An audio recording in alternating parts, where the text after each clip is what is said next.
Is it live? Don't see anything on my end. There might be a delay because it is showing live on my end. I think there's just a delay.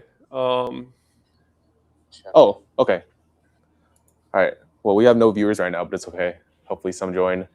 Yeah, hang cool. on. I'm gonna see if I can get this up on my. There we go. Let me just post this link. All right. Get everybody in here, and we'll have some viewers in just a sec. Oh, nice. Yeah, I'm gonna ice my back. Okay, yeah, I'm sure you're sore after. I know how it is at those big tournaments in the convention halls.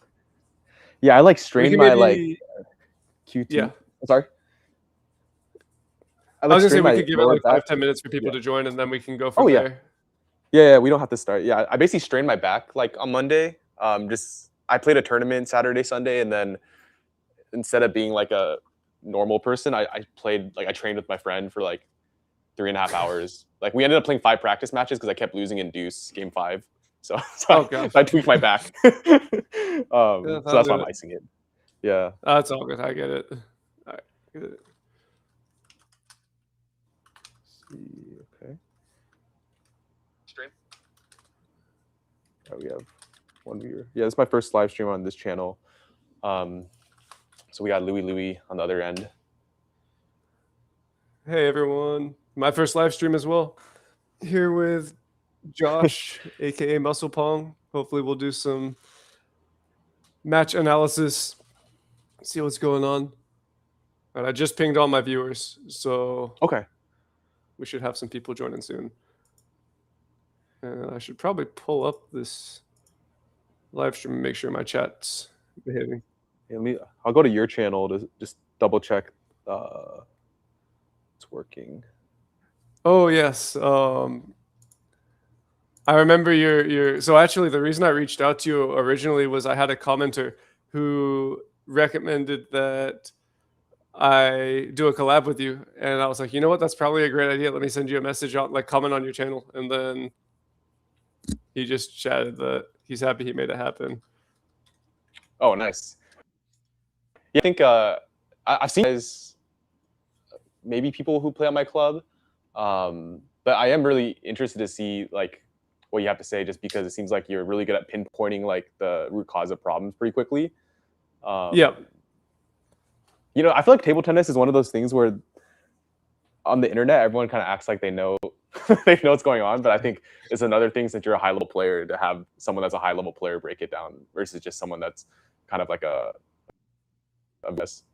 Yeah, for sure. I watched all 3 of the matches. I want to focus on the 3rd one specifically, but it is nuanced, like giving the advice, but there are definitely some things that I noticed throughout all 3. So I'll probably focus on the 3rd one, but then I'll take a peek at the other ones and just point some things out. Morks diff, probably not right now because I haven't touched VR table tennis in a while, but I think at some point, maybe within the next couple months. All right. We got some viewers in here. We're up to 16. Oh, nice. Oh, I have 7 actually. Nice. Mine 23. There we go. Cool. All right. So awesome. All right. Okay. So I guess we can just kick it off. Like, yeah, essentially this is the first live stream on the Muscle Pong channel, and no one better to do it with than Louis Levine, aka Louie, who's like the GOAT of video analysis. I think he's probably the best on YouTube at doing it. So, you know, your boy's been hard stuck at 1800 for coming up on a year now. So we're trying to figure out what's going on. Yep. And I'm Louis. I have also never live streamed before, so this is the brand new for me, but I'm really excited to be doing this with Josh. I think it's going to be cool. Out of curiosity, what was your peak rating? Like, have you just been stuck at 1800, or have you hit a higher rating and like went back? So yeah, that's a good question. Essentially I used to play short pips ago, and I peaked at like 1817, but it was a bit of a lucky tournament.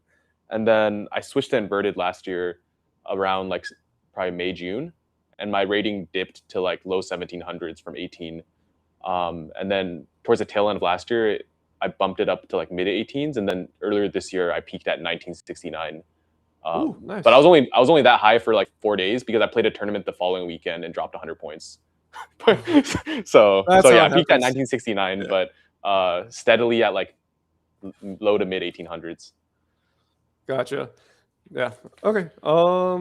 Cool. And yeah, I actually saw on your channel, I was looking at some of your older videos. It seems like you've had quite a journey with the equipment.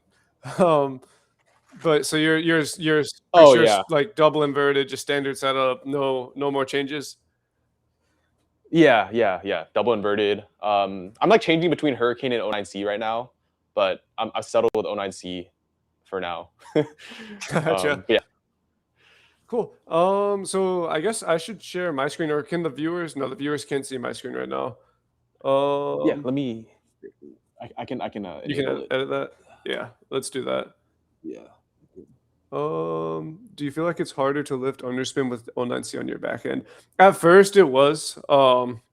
It's a very different contact point, but now that I'm used to it, I still feel like I can get that effortless timing, and it's okay, but I definitely wouldn't recommend it for most people. Yeah, I know this is late, heavy spin, but it's not too bad, and it's the weekend tomorrow, so y'all can stay up for a little bit. But yeah, I'm on 09C both sides now. Okay. Actually, Willard Pong said that you were 05 for the longest time. Both so sides. I was 05 hard. I was Tenergy 05 hard. And I had my best wins ever with that rubber. But that rubber lasts all of 3 weeks before it dies. So I needed something that was a little more durable. So I went to Zaire when that came out, thinking it would be the perfect replacement. It's okay. Then I went to Dignix 05. And I was always against tacky rubbers. I was like, it's not for my game. But I've had so much Chinese coaching now that my forehand is kind of more suited to a tacky rubber. And so I tried it again a couple months ago, and now I'm playing well with it. So gotcha. Okay. Yeah, I met a 2300 in Texas, and he actually played Dignix 05 both sides. So like, I ordered a 05, but then I never put it on my forehand. Yeah. What I would say with the equipment is just, and I tell it to everybody, like for me, before Zaire came out, I had been using the same setup for 5 years, the same 2 rubbers, no changes whatsoever. You take a rubber, take a setup. If it's good enough, stick with it. You'll get used to it, and don't rely on it to play with you. It might help here or there, like maybe help you 50 points better or worse with some certain equipment, but it's never going to be the reason that you're like winning or losing big matches. It's not like the reason you miss a loop at deuce in the fifth. It's not, oh, I need a slightly tackier top sheet or something like that. It's almost always something more fundamental. But that's true. Yeah. You just described, I change after an emotional loss normally, but that might just be a mental problem as opposed to table tennis. Yeah. Okay, there we go. So I think everyone can see my screen now. It looks good. Yes. Okay. Let me make it a little bigger. Okay. Okay, yes, I will. Okay, I will do another VR video at some point. I know a lot of you have been asking for that. And yeah, the Zaire was really durable. It's the most durable rubber I've ever played with. The 09C is way better than the Tenergy 05 hard, but it's not as good as the Zaire in terms of durability.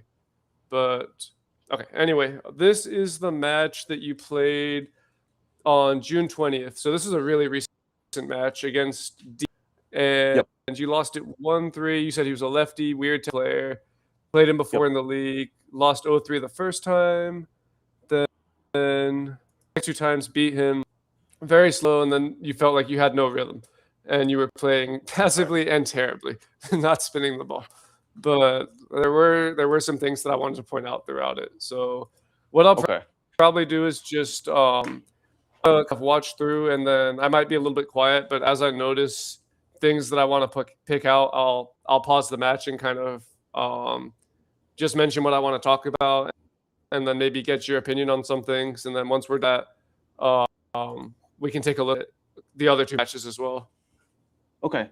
And then, wait, can you play it to see if I can hear the audio of the match? Oh yeah, that's a good question. Yeah, and actually to everyone watching at home, can you all hear the sound on this? Hear the match volume? You might have to wait a minute or two just for the delay. Okay. I can't hear anything. Let me see. Uh-oh. The joys of live streaming for the first time ever. It's also like hella All right. laggy on my end. But I don't know if that's just the live Uh-oh. stream. Is it laggy for you all at home?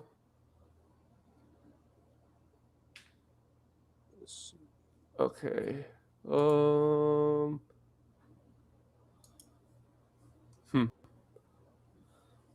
Let me see if because I have it on my, second, I have it on my computer.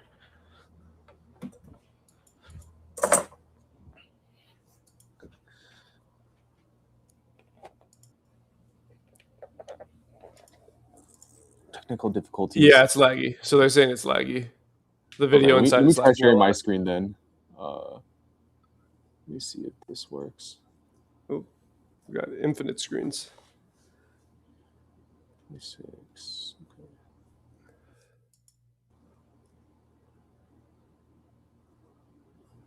Let me try sharing this.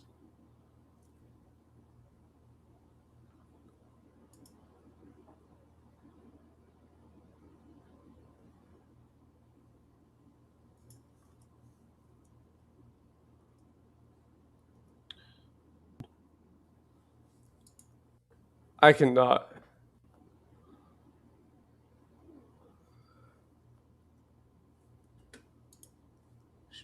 Shit, this is audio. bear with us real quick. At least the picture on your end, it's not laggy, right? Because it's coming from my Play it one more time.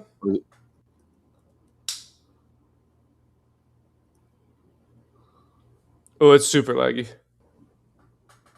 Oh, it's super laggy? Yeah. Oh shit.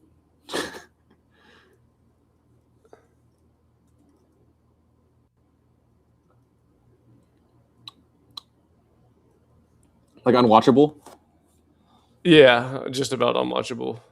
Okay. If I stop sharing, try now. Maybe share your screen. I'll share my screen. Okay. Yeah, we're working on it. We're working on it. Bear with us, everyone in the chat. We're trying to figure it out. It's just the quirks of never having live streamed before, and we're dealing with some lag. So we should have it fixed in a moment here. We're just trying to figure out what's going on. Yeah, frame by frame analysis. It's still laggy. Still lagging. Yeah. Are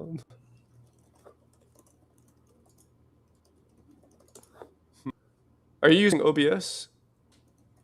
I'm not. Let's see.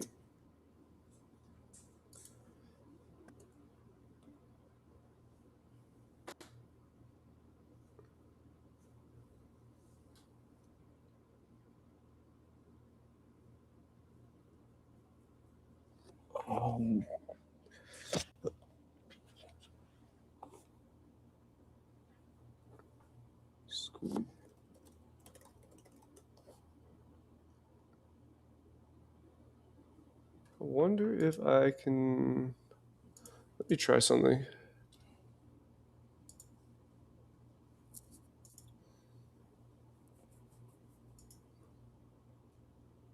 There's an option to share a local video. Maybe I can do that. Okay. Oh, that's gonna take a minute to download. Or do you have the videos downloaded offline on your computer by any chance? Yeah. There's a button on Restream. There's like a plus, and there should be an option to do local video. I don't know if that'll be. Okay, let me try that one. Ask ChatGPT. Yeah, that might not be a bad idea. I think OBS might be the better way to stream. Yeah, generally, anytime I've live streamed, I've used OBS. Oh, I've got audio now. Whatever you just did, I've got audio. Is it still lagging or no? It I is did the very upload local laggy. video. Okay, but I've got Okay. audio now. So hang on, we've solved one problem. Is there an option to change the quality? I think it's just blurry. Oh. Let's see. Because I think maybe my internet's bad. I'm at the hotel right now. That could be it. It could be just hotel internet. I would say I could. For you to download it, and then we can kind of do the choppy analysis. Because it's not too big. Yeah, I'm trying. It's got 8 minutes left on the download. It's 6.4 gigabytes. Okay. All right. Are you able to control the local video or no? No, but if I download it and upload it myself, I think I'll be able to. Okay, let's just wait for See yours. if we have any luck with that. We can just answer questions for a few minutes. Yeah, chat. You got any questions? Now's the time. Dude, hotel internet is not it for live streaming. No. Yeah. Hey, you live, you learn. True. I guess I could talk about what we were talking about before the live stream. So you had mentioned how you have these moments where you're close with like a 2200, take a 2200 to 5, and then the very next match lose to an 1800, or like struggle against exactly.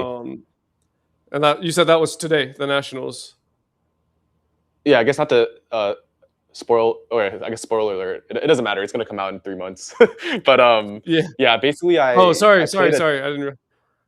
No, I'm just fucking with you. Like, I'm so backlog. It doesn't even matter. Like, essentially, I was telling Louis that today I played over 30s, and then my first match was against like a 2190 short pips chopper, and I was up 2-0, and then he reverse 3-0'd me. And then I also went to game 5 with a 1600 player double inverted, and he was up 2-1, and I came back and won in deuce. So I was just asking Louis if it's like normal how my spread is like I can barely beat 15, 1600 sometimes, but at the same time I can put up a fight against like 21 up to 2200 level players. Yeah, and what I had said is basically it's actually a good sign. It's normal. When I had my initial climb, I would often like take a 2300 to game 5, and then I could lose to an 1800 the very next match as well. It's just it means that you can play way above your level when you're on, which means that your ceiling is really high. The potential is already there, and you just need to stabilize so that you never lose to the lower players. But it's completely normal, and having that type of spread is actually a good thing. Someone in my chat's asking why you decided to change from pips to inverted. Oh, okay. I mean, I initially changed the pips only for serve receive because I don't know how to serve receive on the backhand, especially like longer serves that are off the table, topspin, dead balls. So I switched the pips mainly to like chop down on everything. But then when I went back to Taiwan to train for a bit, the Coach Ray told me like, okay, you can brush the ball with your backhand, so there's no reason for you to learn short pips. Because he was basically trying to say that a lot of people should switch to pips because they can't brush the ball or like loop. So that kind of got me to switch back initially. And there's definitely been moments of darkness where I've thought about like anti-spin or weird rubbers in the backhand when my backhand's not working. But I'm pretty happy switching back to inverted. Yeah, I can see it when I watched your matches. Like you're a forehand player, like obviously a forehand player.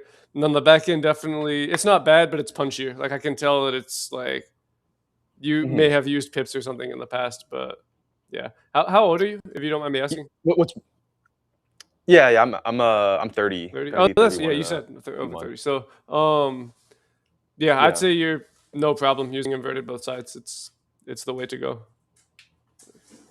Okay. Yeah. Physically, you know what's weird is I feel more stable on my backhand, but I'm my kill shot, especially like my opening against underspin, is my forehand. But then I'm terrible at using my forehand if we're like rallying. Let's say I just use my backhand the whole table. So is that still considered a forehand dominant if I'm like more stable with my backhand, but then the forehand is You're just a 100% weapon forehand that's not dominant. that Like it's consistent? not like Oh, all of your okay. at 10-10 in the fifth. If someone pushes, you're trying to get your forehand on the ball for the third ball. I don't see you That's true. Yeah, that's right. trying to get your backhand opening in at 10-10 in the fifth. Like you're hunting. Right. Never. That's never gonna happen Oh, unless you chop off my forehand. I feel like my biggest problem is getting ready for the third ball. The ball goes somewhere else as opposed to what I wanted, and I can't adjust. What's the best way to practice? There's actually a couple ways. So I've been coaching a summer camp for the past week, or past 3 weeks now, actually. If you've ever watched my tutorial on how to do the backhand loop, there's a section where I do a footwork exercise and I have the player start at the net post. So if you're looking at the table head on, you start at the left net post, or I guess it would be your right net post, and you take 3 shuffles, like 3 footwork steps from the net post to the backhand corner. And as you're doing the movement, you're watching the opponent's racket like a hawk to try and find the ball. And if you use this movement, even if the player feeding the underspin gives you subtle variations or even major variations, because your body is already moving, you'll naturally adjust and find the ball and move to the right spot and be able to essentially adjust to any variation in spin and placement. If you were to try and stand static where someone was to push and loop, you'll miss not most, but you'll miss a very high percentage of your loops. But then if you actually start in ready position or start away from where the ball's going to go and try to get to where the ball's going at the last second after you find the ball, you'll notice you actually land a higher percentage of the loops. And then the second thing is when you're for I'd say like 95% of players expect backhand react to forehand when it comes to reacting to the third ball. It's very, very easy to sit on your backhand and then the ball surprises you to the middle of forehand. Just bring your paddle out, move your feet, and adjust. It's extremely difficult if you're sitting forehand to pull your paddle all the way across your body and then play a backhand. So yeah, trying to do random placement after my serve. Yeah, and then in practice, of course, it's better in practice. It's like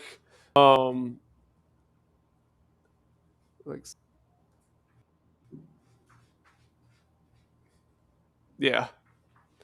Let me see. My video's almost downloaded. Okay. So it's got 36 seconds left.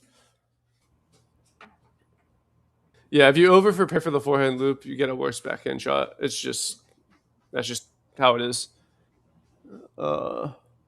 It's interesting because I think with forehand stroke, I found that, or even backhand, like any stroke, let's say it's like a single point, it's actually easier to prepare at the last second versus like if you like bring your paddle back and then you're there early.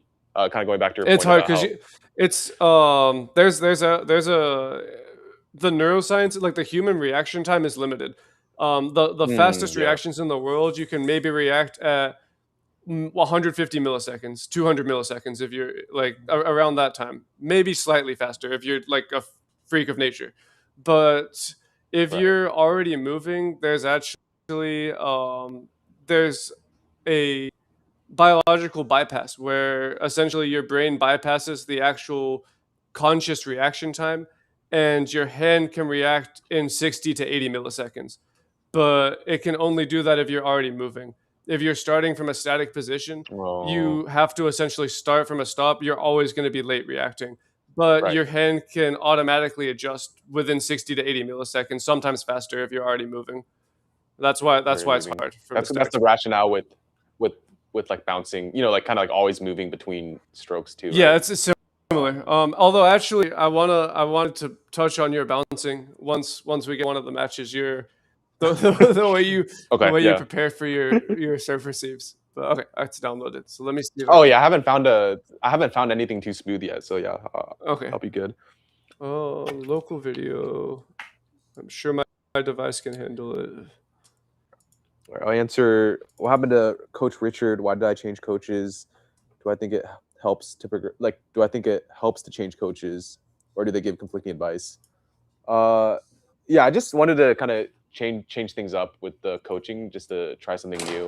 Um, I was doing mainly group lessons with Coach Richard last year, and then not many one-on-ones. And I think my take on group lessons is they're good if you have one-on-ones as the base, and then group lessons just to get repetitions. But if you're only doing group lessons and your form still needs a lot of work, such as like myself, then it can kind of backfire and reinforce bad habits sometimes. I do think that like getting too many coaches is not a good idea. I do it partially for content, but then also because I'm like a EJ, right? So obviously it bleeds into like coaches, but it's definitely better to just stick with like one, maybe two coaches, just because they often do contradict each other. And then the thing you'll notice about like high level coaches is they're a bit like territorial about their way of playing or way of coaching. So I've learned the hard way, like not to be like, oh, this coach said this to like a different coach, and then it gets kind of awkward. You got to take everything good So I coaches would say with say a if you, grain of salt. yeah, it's also nuance as well. Like I remember, I won't drop specific names of coaches, but there was like a big debate about the backhand, like whether you should hit it like with the like should you learn the backhand doing that like the freaking full swing torso twist, or should you just learn it as a small motion and then eventually get it bigger? I had like two coaches that like one coach started with the big swing and then the other coach started with the small swing, and there's like a great debate over like backhand technique for a while. So like as you said, like I think just take everything with a grain of salt is probably also another thing to keep in mind with coaches. The fundamental thing is can they help you produce a shot that works? Zhang Jike said it best. I've watched a lot of his videos, and it's you can have the ugliest technique and it's effective, and you can have the prettiest mechanically perfect technique and your shot never comes close to the white line and everyone counters it. So it's about using your body to create a shot that works, whether or not it looks ugly. Okay, I think I got it here. So are you able to see that on your end now? My video? Yeah, it's a bit blurry, but I think it's less blurry than what mine was, so we can just go with this. Okay, I might be able to up the quality. 1080p. Actually, so it's about using your body to create a. Let me see. Might have gotten good.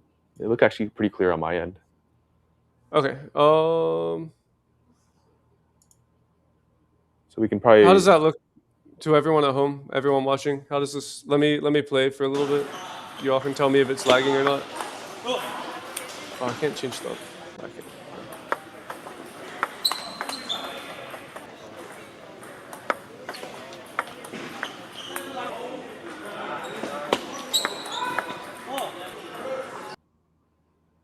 I think it looks pretty decent. Yeah. What's your chat say? It's not lagging. It's not lagging. It looks okay. I mean, it's a little laggy, but I think we can work with it. Okay. Okay. Cool. Cool. All right. There's no volume control, so. Oh, I can turn up your volume. So I'm trying to turn down the video volume, but I don't think I can. So I was just gonna. Oh, I can turn it down. You can? Okay. Yeah. Is it good now? Let me see. Yeah, that's okay. I think once I go full screen, the lag should fix a little bit, chat. But either way, you guys don't need to see it in 60 frames per second. The stuff I point out will still be useful. So all right, I think we've had enough delay. Let's go ahead and watch. So this is versus D, the awkward lefty with the weird rhythm, and then obviously this is Josh Muscle Pong on this side of the table. So yeah, let's see what we got. I liked this opening, so this was good. This is okay.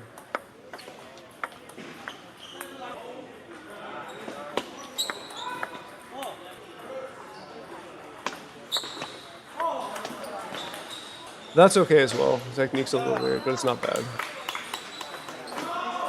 So the first thing I noticed, just the first 6 points, obviously you're still getting a feel for the match. It's early in the game, but you didn't look for any serves to pick throughout the first few points. There was no aggressive, guns blazing mindset from the first point. And as a Mhm, two-wing looper with a weapon, your forehand is a weapon.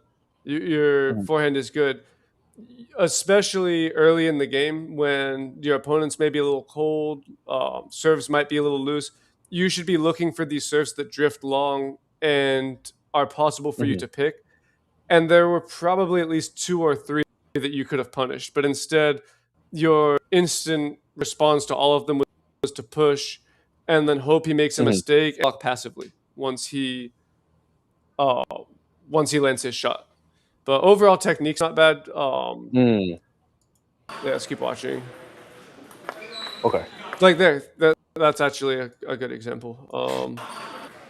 Yeah, that If one you're came off hunting this stable. serve, that's extremely loopable, and then you're not stuck in Right, this awkward situation. You don't have to play this point at all. right. I mean, is that just like a mindset shift to pick off? Because I don't have. I notice kids have this mindset. Anything long, they just pick it. I feel like I don't have that mindset of picking. I look to chop or push, but I don't know if that's just like a bad habit I need to outgrow mentally. Like I don't know if you've seen that before. Yeah, it's mental. It's nothing to do with your technical Okay. ability to lift the ball. It's your ability to not care if you lose 11-0, missing 11 forehand loops in a row, because you can Okay. Okay. 100% find these balls and lift them. Something else I noticed, the reason you're, and I mean, it's the cons of being a forehand player, but you can work around it.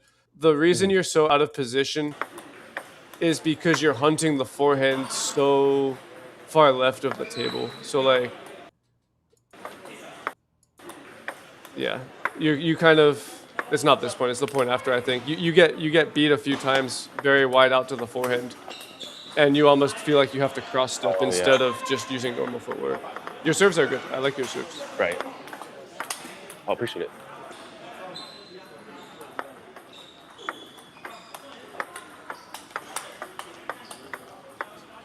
Mm.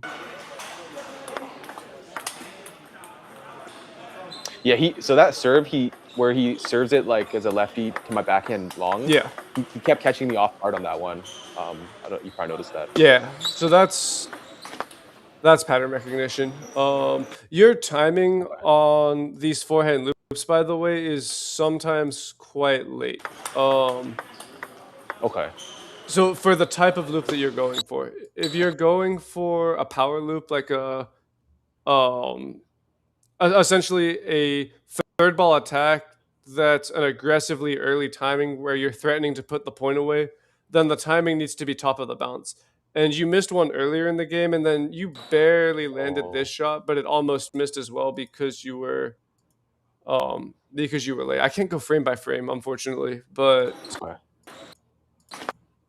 yeah, it's hard to Yeah. see at the speed, It dropped. but It you're dropped a you're little. catching Yeah. it as it dropped, and it cleared the net by like a millimeter. And then you had one earlier in the game where you went for something similar, and it didn't clear the net. It went straight into the net. So if you're going for these aggressive Okay. third ball loops, then you need a fast ready position after your serve, and you need to take it at the top of the bounce.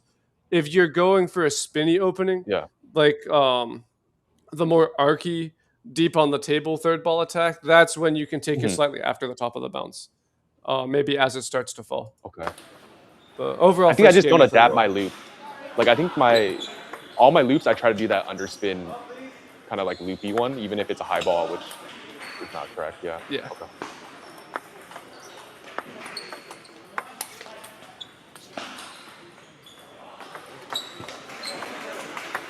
that's good. Yeah, first game overall was good. Main Okay. thing would just be, um, yeah, the technique and some pattern recognition. Let's keep going. He has very good serves as well, by the way. His Okay. service action is very deceptive. I would probably give him. He's playing like an 1800. Okay. Okay.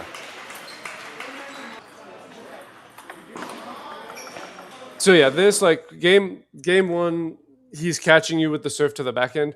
This is Mhm. where like the pattern recognition becomes more important. You have to kind of forget about what the normal player is most likely to do and think about what he is most likely to do. You've been beat several times by this long fast serve on the backhand. So mentally, this should be your first idea. First idea, don't get beat by this long serve to the backhand. Prepare for the long serve to the backhand. React to everything else. Because you're good enough to, if he decides to go short, you're good enough to react to that. If he goes long Right. to your forehand, you're good enough to react to that. But if you're still only thinking about these balls, you're going to get caught by this a lot of them. Oh, I see. I was trying to That react to serve his is wide to milkable. the forehand. Yeah, yeah, okay. Serves are good. It's really nice. Great serves. There you go. Better. Paddle too low. No need to drop the paddle on those balls. Okay, just keep the height of the ball should start height of the paddle should start the height of the ball. And then just Oh, you drive don't need through to it. go under. Okay, got it. Yeah, no need to drive. Imagine someone like you're playing a 700 rated player. They toss the ball and they give you a beginner serve to your forehand. Where would you start your paddle against the beginner serve? If it's just a beginner dinky topspin serve and you're driving it. Yeah, just higher up, High. high to the ball. Like It's you the said. same against this type of serve. Just start your paddle high. Okay. Obviously, finish your form. Bring it to your left eyebrow to get the topspin. But yeah, and then this again, like it's pattern recognition. He's almost exclusively serving you long, but you're still not hunting the long balls. Okay. It's good. Yeah, same. It almost looks like you're scared to lose as well. Like visibly, it looks like you're playing with something to lose. You're a little bit tight. You're not. Right. If this guy was rated 2200, you'd be going all out. Like you'd be going guns blazing, trying to hit miracle winners. You don't have that here. It's a little timid. Okay. Yeah, not bad. Yeah, same. Several times. I like chopping that. Yeah, it's mental. It's you can read the spin. You're scared to miss. There's actually a drill you can do to get better at it too. That'll give you more confidence in these situations. That's a really nice serve.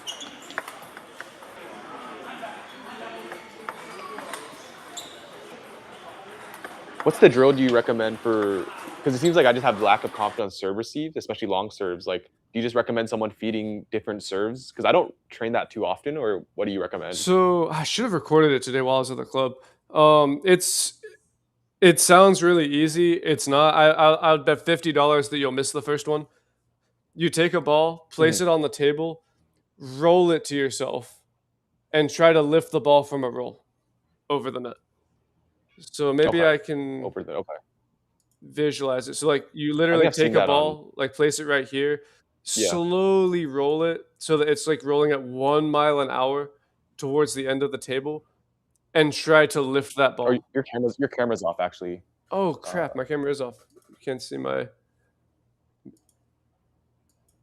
I wasn't sure if I'm drawing. You're going logo man this stream. Okay, hang on. I don't think I can share my screen, can I? I've seen that. You can, yeah. Entire screen share. Oh. Oh, well. Okay.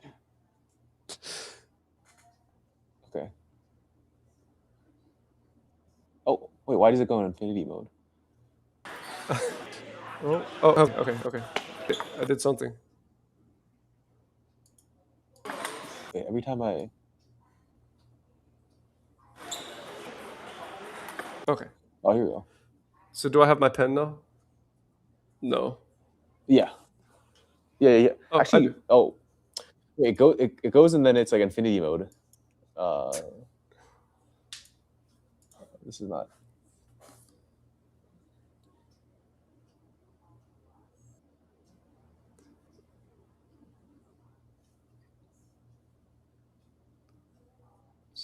Are you sharing? Here, let me actually get out of this. I'm still sharing my screen. I'm going to open Paint. Okay. I can see your screen now. Can you see my screen now? Yeah, it's in Paint. Okay. So that is too big. I guess I can draw both drills here. So this is your table. You take a ball, you place it right here. You roll it literally 1 mile an hour towards the end of the table. So it's just slowly creeping this way. And then as it gets to the end of the table, you try to lift it with a forehand loop. Obviously, be very careful not to break your hand as you do this exercise because you're looping right at the table. But Right. if you can consistently loop this ball 20 times in a row, you can catch any long serve or any half long serve, or really any half long ball in the rally. Oh, interesting. Okay. And then if you really want to test your abilities, it's harder, but you can do the same to your backhand. Take a ball, roll it to yourself at like 1 mile an hour very slowly. Once it's at the end of the table, try to lift it. And actually, everybody at home, I'm shocked if anybody here can do it on the first try. It's extremely difficult, but once you have the timing, you just have it and you won't lose it. Yeah, I should have a table P in the future. This rinky-dink drawing. It's pretty good drawing. It's not bad. It gets the point across. Yeah, I can go back to the. Cool.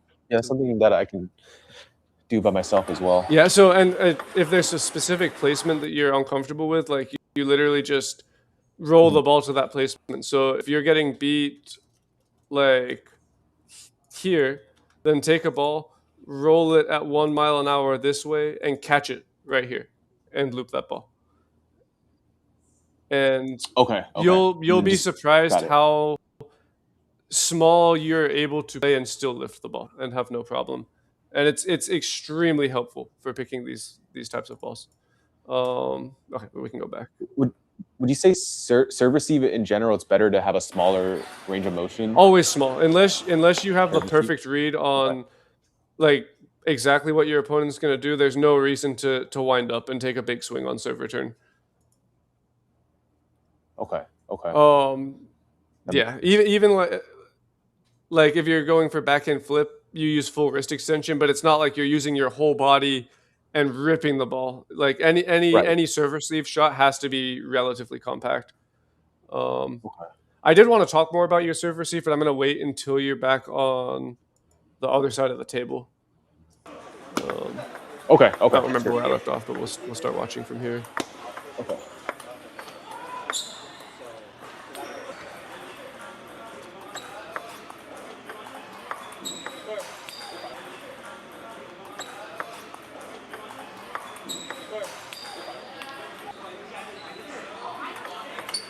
There you go. That's a good one. You're expecting it. That's all it is. That's so passive. Yeah.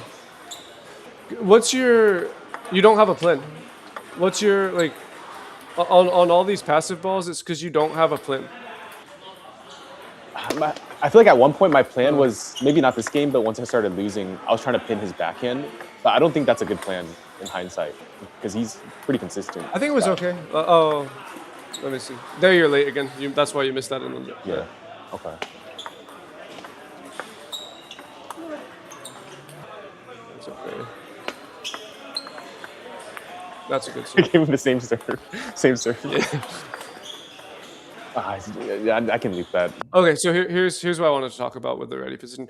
I wish I had the frame by frame, but it is what it is. You almost like the tennis term is split step. There's a similar concept in table tennis where you have like that step before the serve receive, but you actually take two. You take the step into ready position, then you take another jump as the player's hitting the ball, and it makes you really susceptible to unforced errors if you're surprised by the location because your feet aren't touching the ground in time to start your movement.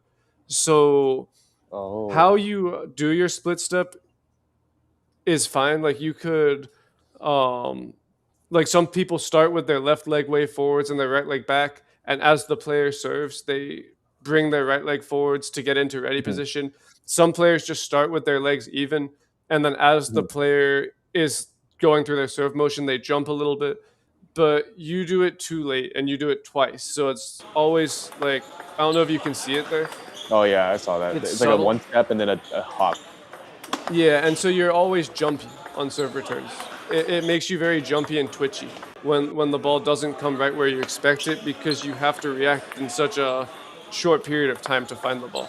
And so that may also Yeah. be why you have a hard time picking the serves and you end up just kind of stabbing your paddle at the ball. That's a good forehand, by the way. So Very nice forehand.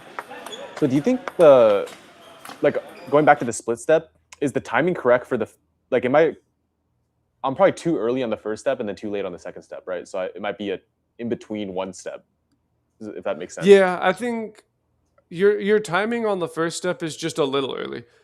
If anything, if you want to jump more than one time, if you ever watch the LeBron brothers, especially Felix, he Mhm. takes like 7 steps, like 7 bounces as he's Yeah, getting yeah. ready for his serve receive.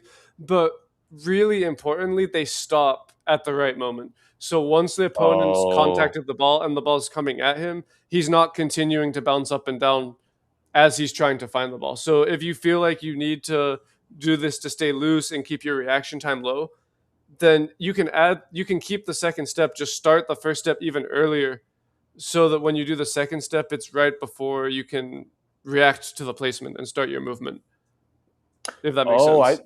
I've always bounced like I've always timed my bounce to be when they contact the ball, but it sounds like that's too late because I'm already That is too late. in. Yeah, if you Oh, bounce okay, when they okay. contact the ball, how can you react to a long fast serve? I mean, a I long can't. Yeah, fast serve I comes to literally can't. the yeah. Backhand, right? It's Or you forehand. can't. Anyway, even to the backhand, you'll be late because if your feet are in the air and the serve is coming at you Mhm. fast, you can't break the laws of physics and increase the speed of gravity to get back onto the ground and Right, move. You need to right. be on the ground with the ability to push off of your muscles to move to that ball. Oh, that So might be why I'm so like always essentially, kind of like late. yeah, essentially your step should be at the exact timing to where you have enough time to react to the long fast serve. Any earlier and it's too early, any later and it's too late. The exact timing where their fastest serve, you have no problem. And that's the optimal time that you should start moving to find the ball. Okay. So like theoretically, if I were to do what I'm doing now versus just no preparation step, it's almost better if I don't do any movement before because at least I'm not like in midair when the ball comes, right? Like Yeah, obviously that's obviously not ideal moving either. a little bit is better, but compared to what you're doing now, being Yeah. still would actually better. I mean, think about like imagine you were playing a 1200 rated player and you were Mhm. just practicing at the club. It wasn't even a league match. There's nothing on the line, and you're just like trolling them. Mhm. You're messing around, having fun. How Right. would you receive their serve? Like how what would your approach be to receive their serve? You'd be standing there, relaxed. You Right. wouldn't have any of this crazy bouncing. They'd try some crazy Right. serve and you would probably just rip it with no problem, even if they pull off Right. their best serve, Right. because you just like you're not going to be jumpy and twitchy wherever they go. And you need to maintain that even at these higher levels. The ability Okay. to just Okay. That makes react to sense. wherever the serve comes. But Okay. all right, let's keep going. Okay. Yep. Let's see.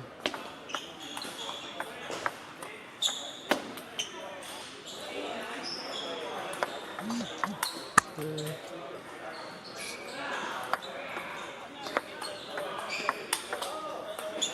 Not bad. Late on this forehand. Okay, and then this point, in my opinion, is inexcusable. This is your worst point of the game, in my opinion. Oh, did I lose you?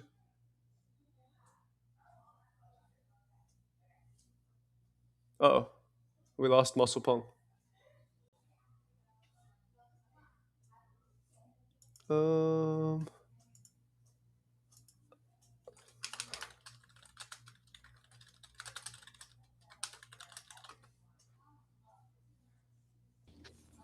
Sorry, I'm back. I have to go to oh, the there you go. bathroom real quick. Sorry. Oh, Oh, you're good. which point? Which point was excusable? If you mind, I just heard this point's absolutely unexcusable. Okay, so throughout this game, so you do have a run of unforced errors. This point your Yeah. timing's Okay. late. This point I think is inexcusable, and the reason I say that is, um, you've done this serve several times, Okay. and he's given you this same response several times in a row. and Right. yet you still don't have an answer. You know before you do this serve, you're going to get this slow, low quality loop that lands somewhere in the backhand corner. Oh god, I don't have my pen. But you still don't have any preparation for it. There's so much. Right. He excused himself. um, um, yeah, so you have so many options there. Like there has to be some combination you go for off of that serve. Your forehand's a weapon. You could serve. You could step around early to punish that. You could serve and just confidently set up the backhand punch. Just something that shows that you were expecting that ball and ready to punish it. Um, but instead, it's just like nothing, nothing after the Yeah. serve, Yeah. and just a miss into the net, and then you look surprised. But you've seen that response so many times, so it's purely mental because you have the shot to win In there. the Yeah, past, go when ahead. I beat him, I would just step around that and use my forehand and kill it. But for some reason Yeah, here, I'm I'm not doing that. I don't know why. Like, okay. you're too scared to lose, and you're. I think all that you're thinking about right now is I can't lose to this guy. Like you during this match. I Yeah. don't know for sure, but I don't know. You You think that look a little bit happens? tight.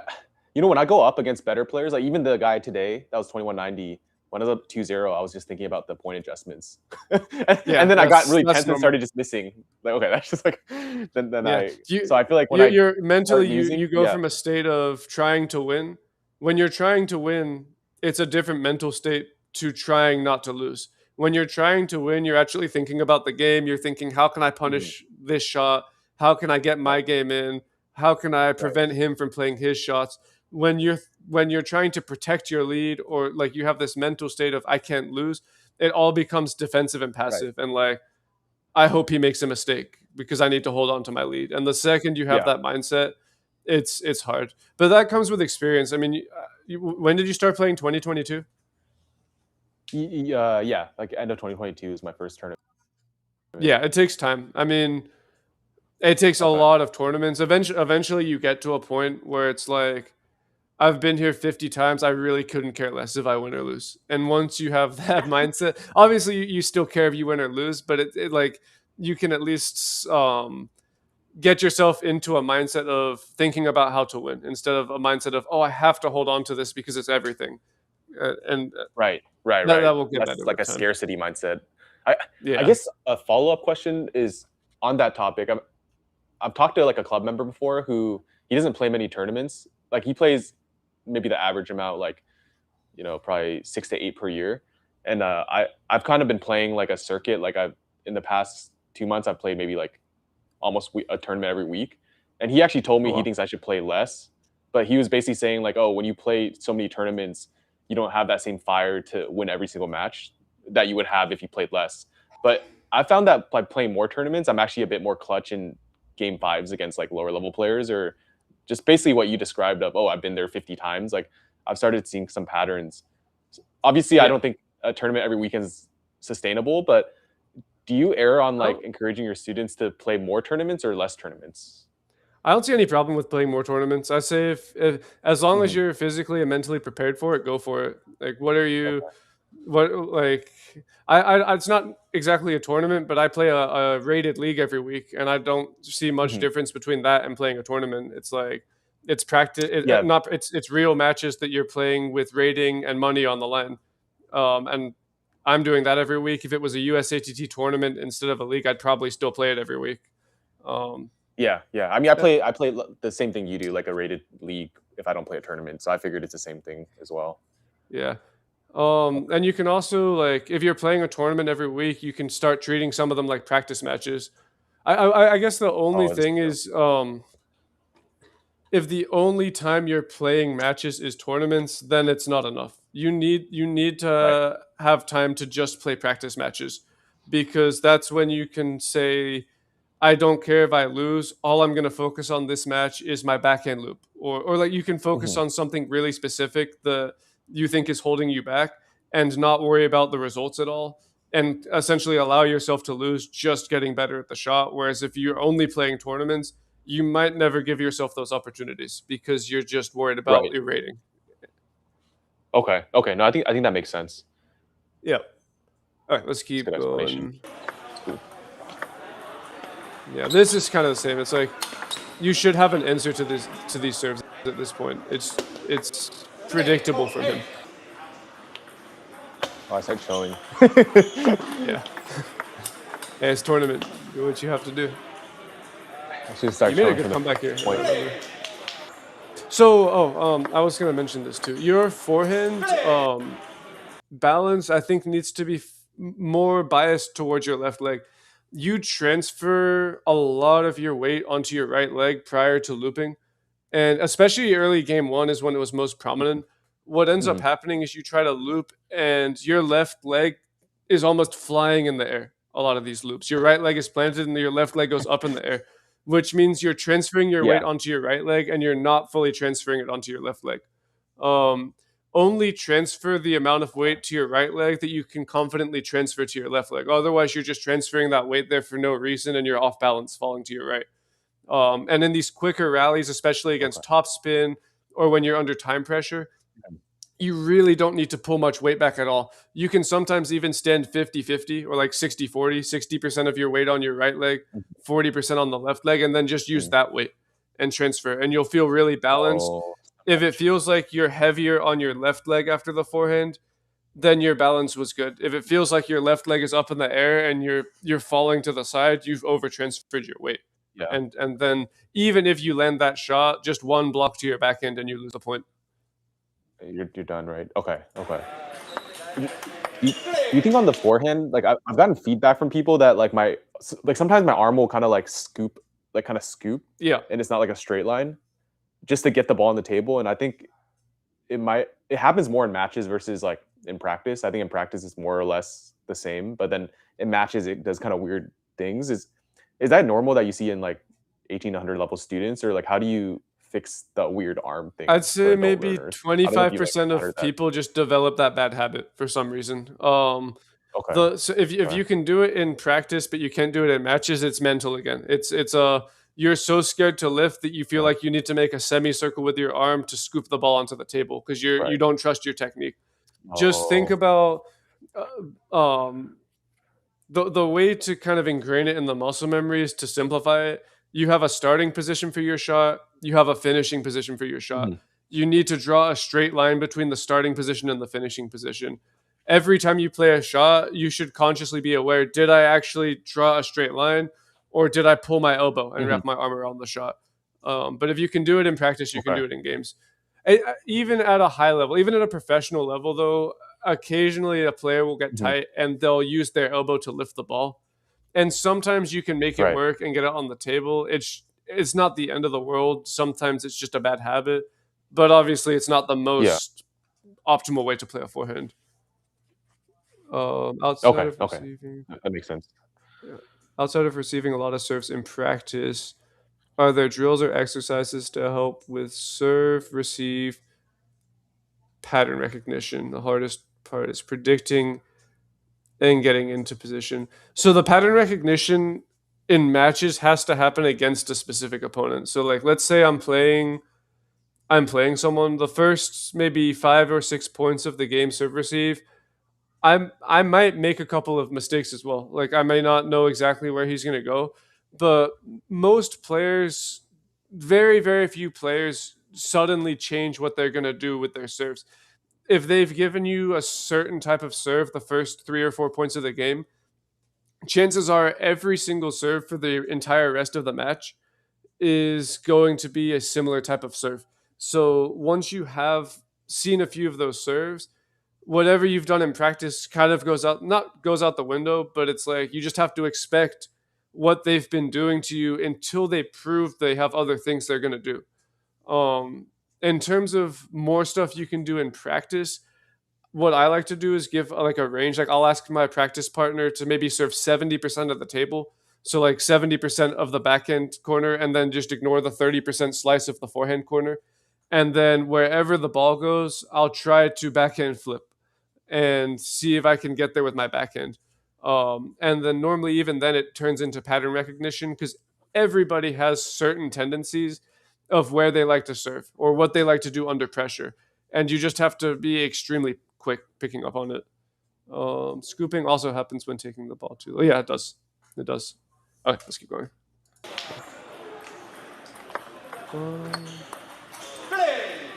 That's good. That's nice timing on the loop. Same. Do you see it? Yeah. Yeah. I should have. There's not enough length. That's good.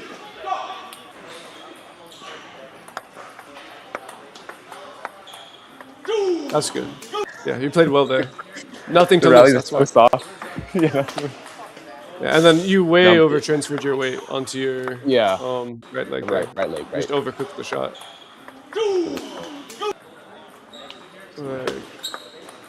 Now this is a high ball. Your paddle should start like this ball is feet over the net, several feet over the net. All you need to do is meet the paddle to the ball and slap it. I think you give him too much credit for the quality that he can provide. He hasn't blasted a single ball past you other than when you've given him really loose balls. He's not pressuring you much with the spin. You're over respecting what he can do and how much backswing you need to generate power. Like you're physically strong. You don't need this massive backswing to generate your power. You can meet the ball to the paddle and just generate your power from there. Like your paddle went behind your down on there. Yeah. Okay. And then here, this is actually not bad. That's tense. High ball again. Okay. But the rally lasted too long. Sometimes you're just in a mindset where your plan A isn't working. So like you're an aggressive player, but you just can't get your forehand on the ball. You need plan B. So maybe your plan B is to play a little bit more defensive.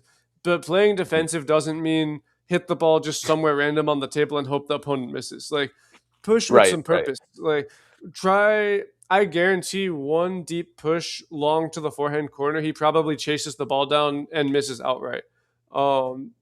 Jam him to the middle, like not just a passive, I'm going to touch this ball and hope for a mistake. And actually, you do it well for the first few points, but you could have probably won the point just even playing passively with a stronger serve receive in terms of the placement. If you're going to push with quality, push with some purpose instead of just random. Right, instead of just randomly. Yeah. Like that one was good. That was a good backhand push. And then you have a good chance here. Playing a move. This rally felt so awkward. It just felt like I was just tapping the ball back. Yeah, you're tense. At his rhythm.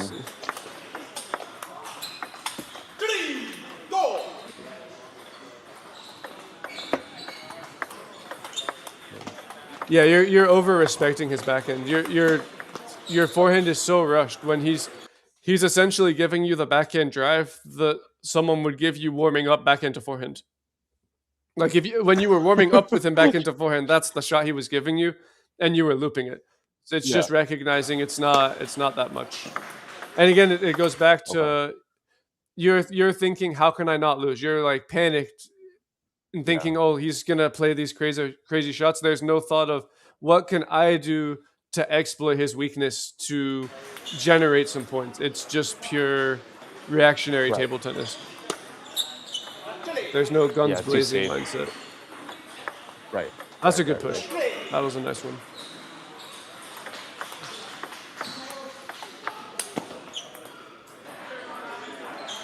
So often.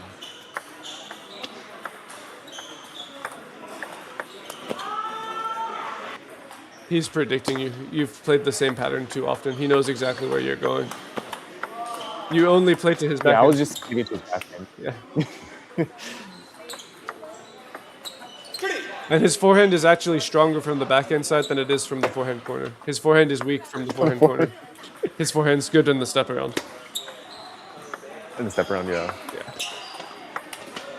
Yeah, you can actually see it there. Look how bad his forehand is. Not bad, but like look how uncomfortable he is when he sees the ball coming to this forehand corner. He's lunging about. Oh yeah, he's reaching for it. He's only comfortable when he gets to step around. Okay.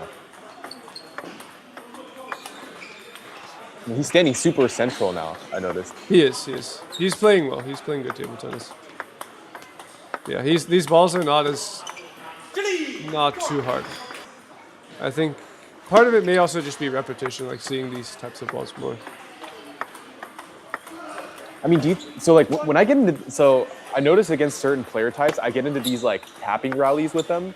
Is the solution to just start trying to add spin, or is it just to like step around and take a riskier like forehand instead of like whatever the fuck I'm doing right now? Yeah, the rally's lasting too long. I mean, yeah, I would be trying to win the point by the third or fifth ball.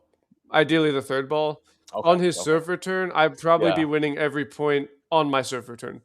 His serve drifts right, long, I hit right. a winner. His serve drifts half long, I hit a spinny ball.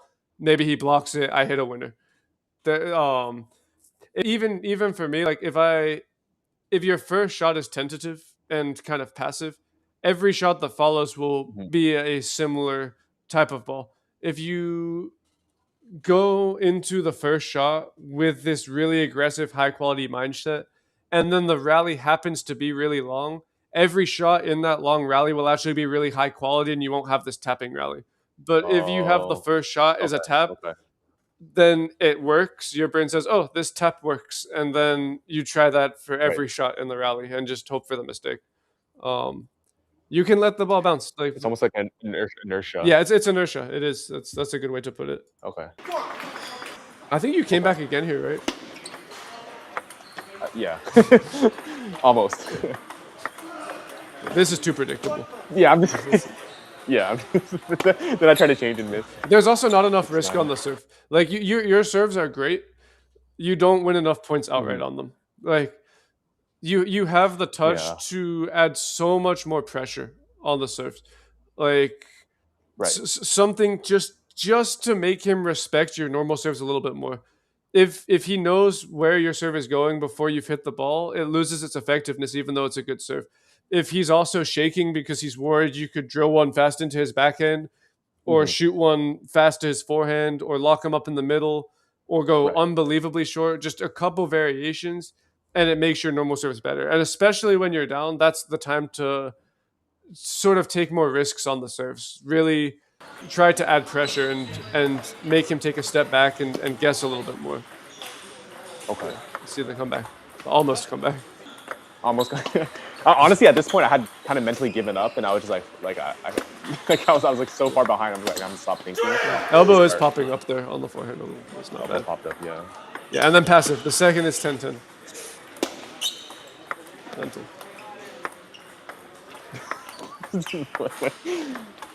He should have won this point. Yeah, he should have. But He's tapping it. 11-11. I don't know why you're not expecting that serve though.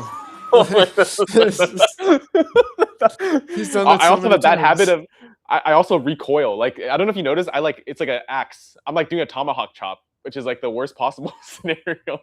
It's because you're not prepared for the serve. If I said let's have a private lesson, and I said okay, we're gonna do 10 serves to that spot, and I told you that they were going there, you wouldn't go for tomahawk chop. You'd loop your forehand. It's just you're not expecting it, and you're throwing your hand at the ball with whatever you can. But every player, literally every player, has ways they play under pressure. If he's given you a serve once that he uses under pressure, you have to know, okay, that's how he likes to serve under pressure.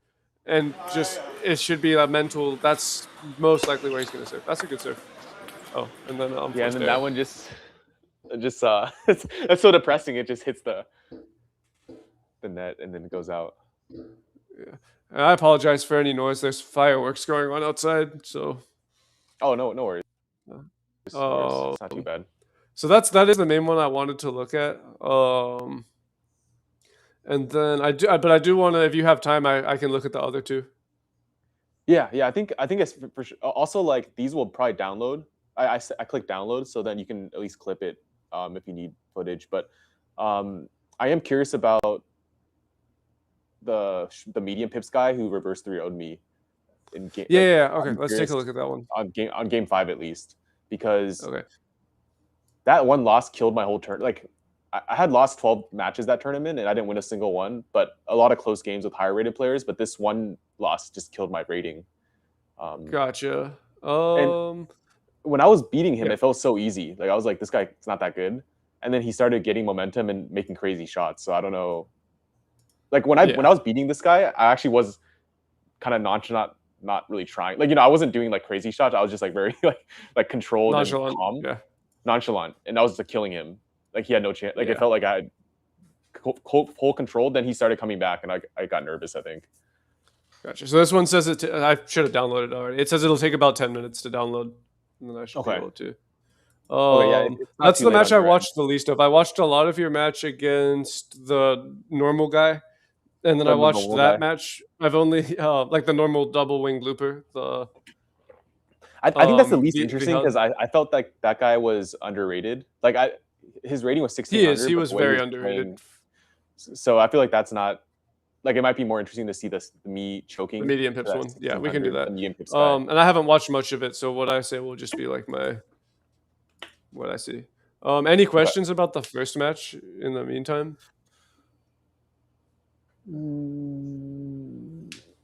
Not really. I think your explanation makes sense. Like, in a sense, like he didn't really beat me. I kind of beat myself. Like, Yeah, did well this match, compared to maybe his baseline, but it was just me kind of being scared to like lose, right? And then, yeah, not putting quality on the yeah, ball. yep, What's funny is this yeah. guy lost like 60 points this tournament, despite me giving him 30 to 35 points because he loses to like kids or like 1400s that play really fast. I can see that. Yeah, So it's like he gives like certain players like myself who are high rated a lot of trouble, but he also just loses and can't beat like 10-year-olds somehow. I can see it. I could see him Yeah. being susceptible to time pressure because the 10-year-olds are probably just bashing the ball cross court with no strategy, and the second they bash the ball to his wide forehand, he misses. Right. Oh yeah, yeah. Because you said he likes to camp that backhand corner. Yeah, he's slow, and even if he gets that, they like his build naturally, and with his technique, he's going to be very susceptible to players who can go side to side, like switching backhand forehand, backhand forehand. There's no way he can get to a Mm. lot of those balls, and that's all the kids do. It's just like bang, bang, bang, bang, bang, point over. Oh, okay. Yeah, yeah. I mean, he was claiming afterwards that he was looking at where I was standing and then serving.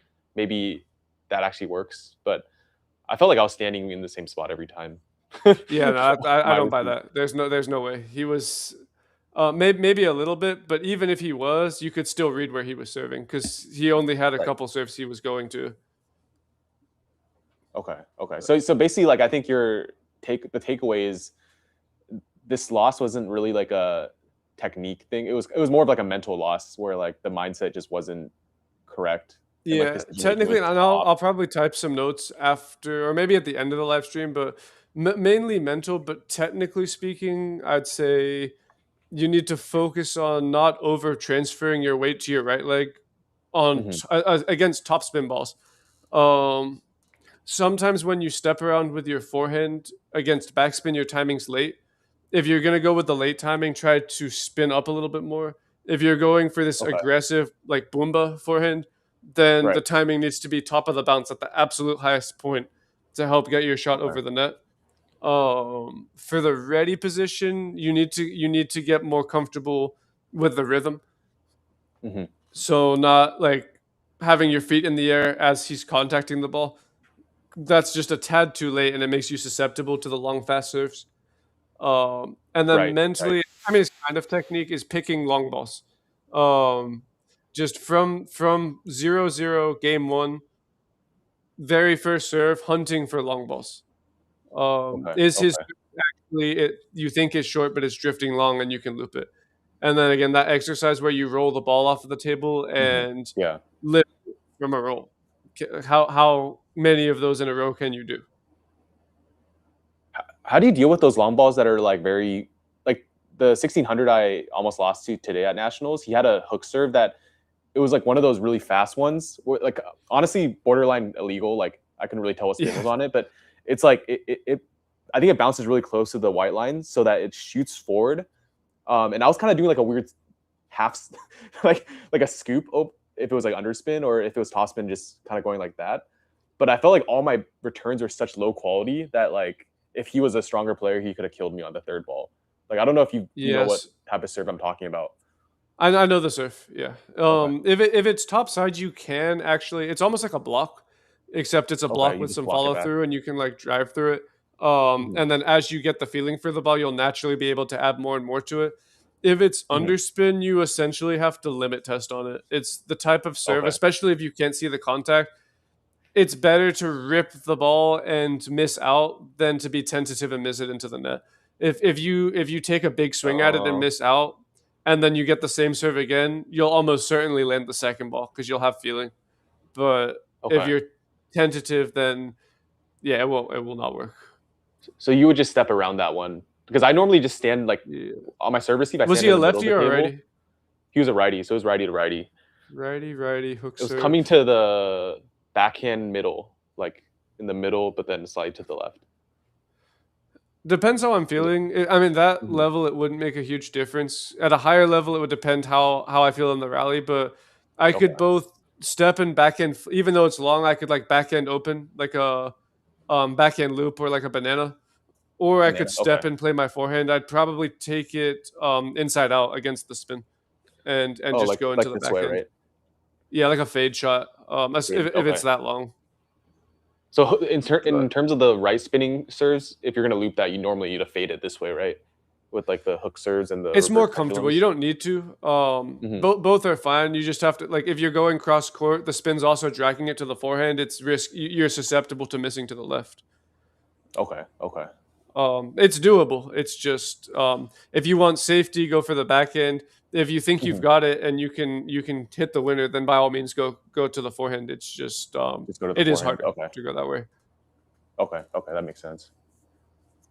All right, chat. How's the live stream? What do you guys think? We're back. How are we doing? We got 28 on mine. How's yours? Uh, I think it says there's 64 total. Let me see how many are in Ooh, mine. nice. I'm actually this is a bigger That's turnout than I anticipated. that is a big turnout, I have especially for this time of day. That's good. 42 on mine, and then you Ooh, have 20. nice. I'll here to see you roast me, man. What's up, Michael Walsh?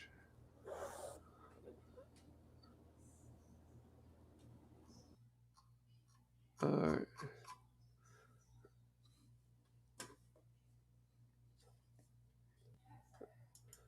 I wouldn't say I'm roasting. Your game is good. Just for the amount of time you played, 4 years, and you're 1800 as starting as an adult. That's impressive.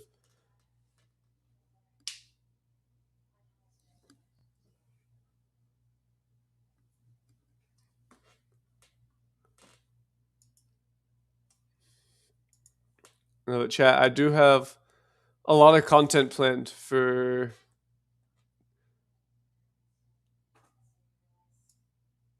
Oh, and don't go anywhere, chat. We're still gonna.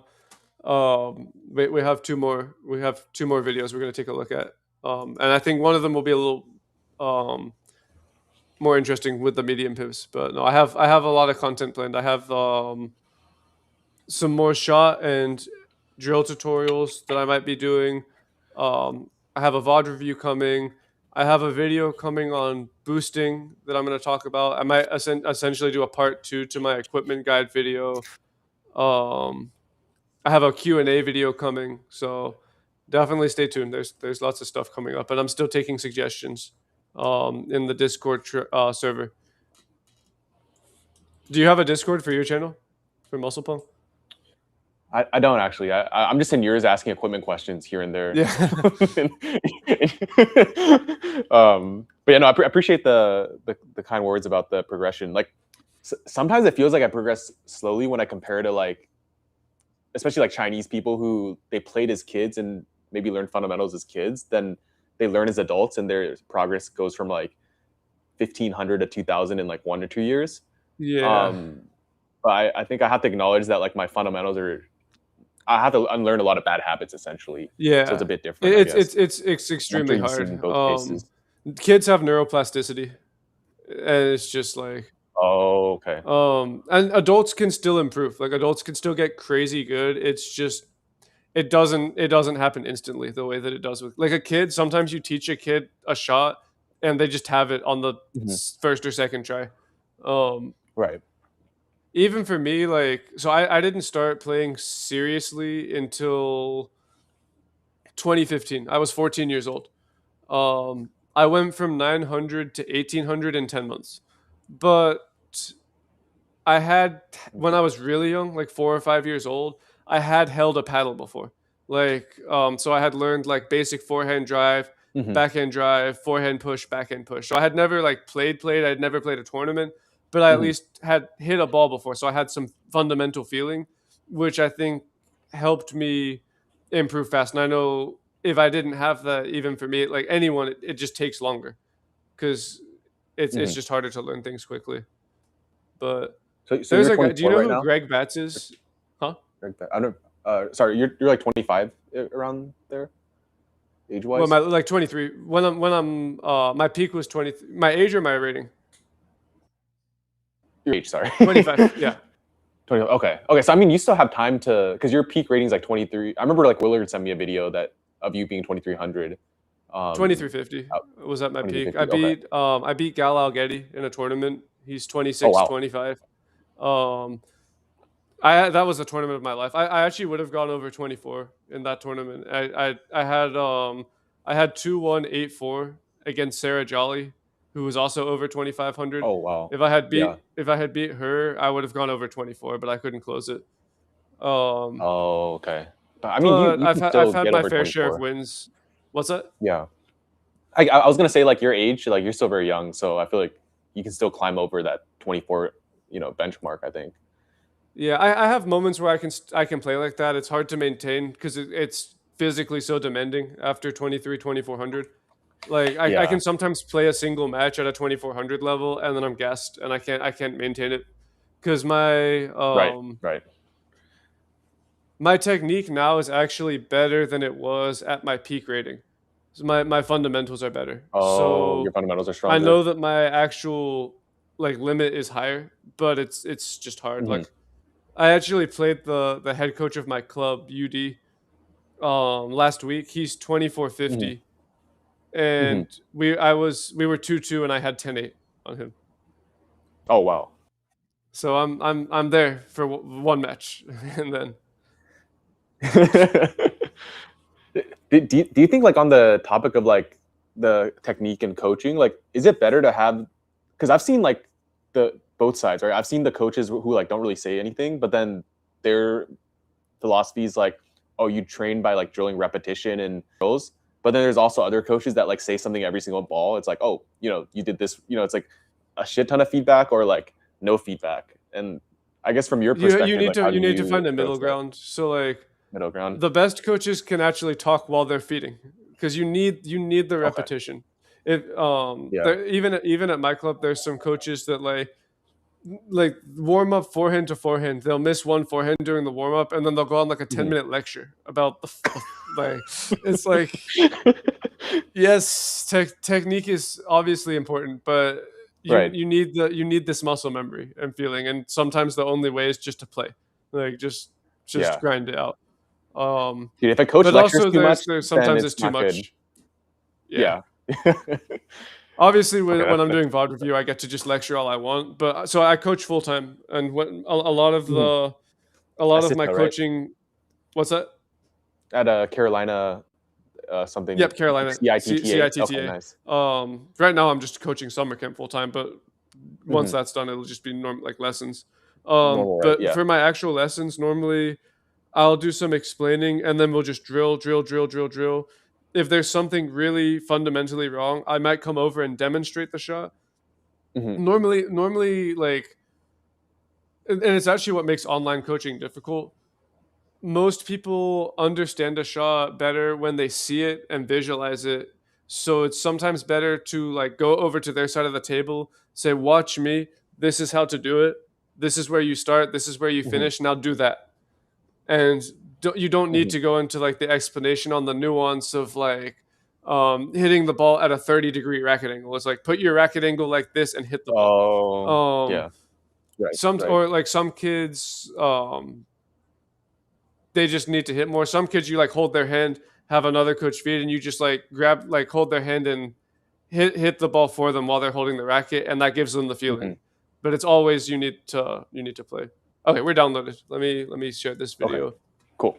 So let's see. We're back. We're back with the VOD reviews. Yes. So this is. Once you share it, I can. Oh shit! Tell me I didn't just download the wrong video. Well.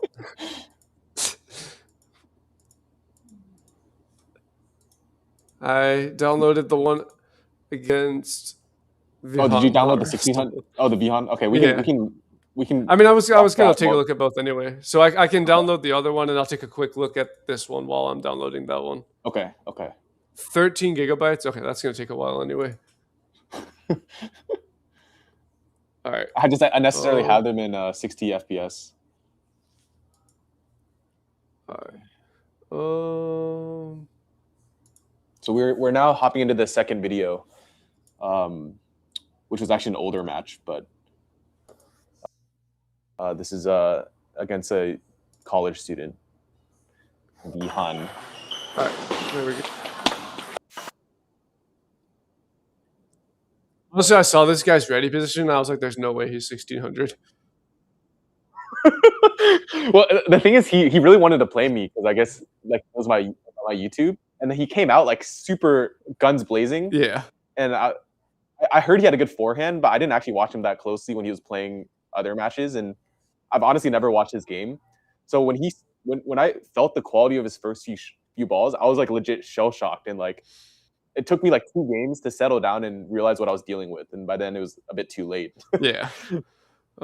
This is this guy's 1600. For what it's worth. From my like when I said in your first match you need to come out guns blazing and just be looking for balls to pick and hit.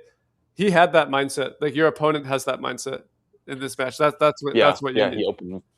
Okay. Yeah. I won't point out too much on this one from the other one. But, okay. Yeah, he came out hot. That's like, how is that so spinny? I mean, he does use the W968. No. It's not.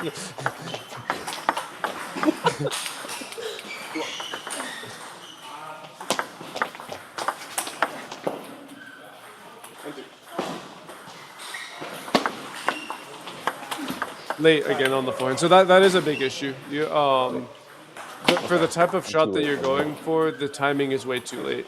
So I wish I had frame by frame, but you're trying to power, like it makes it halfway up the net. You don't have enough height to work with to be driving this type of ball. You think it's also because I don't have enough space in front of me as well?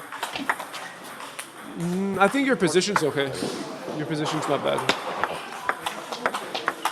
Your ready position, I mean, I know the guy you were playing last match is lefty, but the way you prepare for the serve receive is different here. Like your jump is different. Okay. So yeah, just more consistency with how you prepare for the serve receive in terms of your rhythm. Okay. That's not bad. You're late again. Okay. Seems like I'm. I jumped and ate that serve so hard. Yeah. But you can see it at least. As long as you see it, you can fix it. This is the idea here is right. Like there's no problem there with the idea. And then you're mid-air as the serve comes, and then. Okay, it's the same. A bit too late. Also, your finger. It's not the biggest issue in the world, but your finger. Actually, it is pretty. It's not great. Your finger's coming up the paddle. It's a backhand. Oh, it's a backhand. Wait. Oh no! Wait, I don't know why my finger is doing that. Actually. Yeah, and actually, your middle finger is almost coming off the paddle too as you receive the serve. So, I mean, you can change your grip a little bit between forehand and backhand. This is pushing it in terms of how high you want the finger on the forehand. Whether it's forehand or backhand, just setting up for the any shot with this grip is going to be tough. Okay.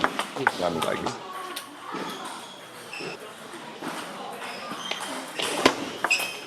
Nice serves.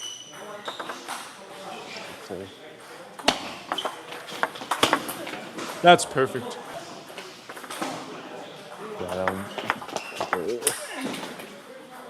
That's setting him up for success. Like, there's no purpose behind that push. That's better. He's very spinny. I don't know how to deal with. I would test him. That's good. Cool. You played that well. That was a good shot. Yeah. Shorter to the forehand. I have a feeling he'd be very weak against very short serves to the forehand because he. Oh. Yeah. He looks like he's cheating back in the corner. Whether he forehand loops or backhand loops, he looks like he's always expecting the ball to that corner. And you can stop him from guessing just by occasionally throwing this short ball to the forehand. Okay. So your shot's spinny as well. You get a lot of spin.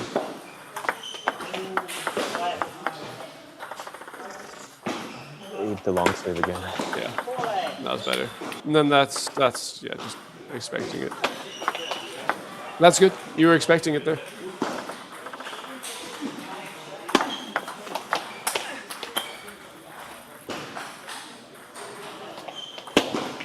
There you go. That's good.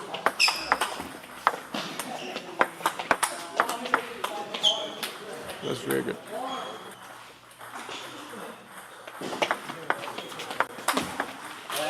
Technique. Yeah. It's just where to start, where to finish. I didn't brush it. Yeah, and the reason you didn't brush is because you didn't play with technique. There was no, like, where did my racket start, where did my racket finish? Right. Same there. You're just like swatting the ball with your racket. Yeah, there you go. There's some technique. Third time's a charm. He's on fire. It happens. Sometimes you run into someone who's just like, they can't miss. Yeah, people who are like 15, 16, always on fire when they play me, it feels like. Because they have nothing to miss. It's the same reason you feel on fire when you go up against the like higher rated player. True. Like 100. That's why you have to stop thinking about like, how can I stop losing this and how can I like save my rating and think, why am I 1800 and why are they 1600? What weakness do they have in their game that I can take advantage of that makes me the better player? And like find the weaknesses, and you have to punish all their bad shots. I haven't been watching super close, but like he does a lot of things that you can punish. Like yeah, like I think the short to the win the forehand. point outright. Right. Yeah, he gives me a lot of long ones. That serve you may have been able to let bounce a little more as well. Okay. Yeah, I can keep it early.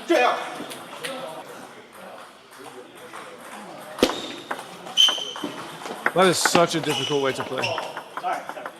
So, Well, he didn't give me the expect. So usually people push that to the middle, and I just step around. But he didn't. Yeah.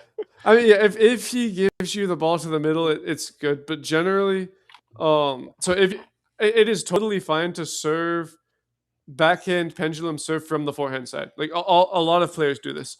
But if you're serving backhand pendulum from the forehand side, the serve needs to drift more into your opponent's forehand, into the right box of the table, to prevent your opponent from drilling you deep into the backhand, and then you trying to move from a backhand from your forehand side to then playing a forehand from your backhand side. That's almost impossible footwork. Like that's such a huge movement.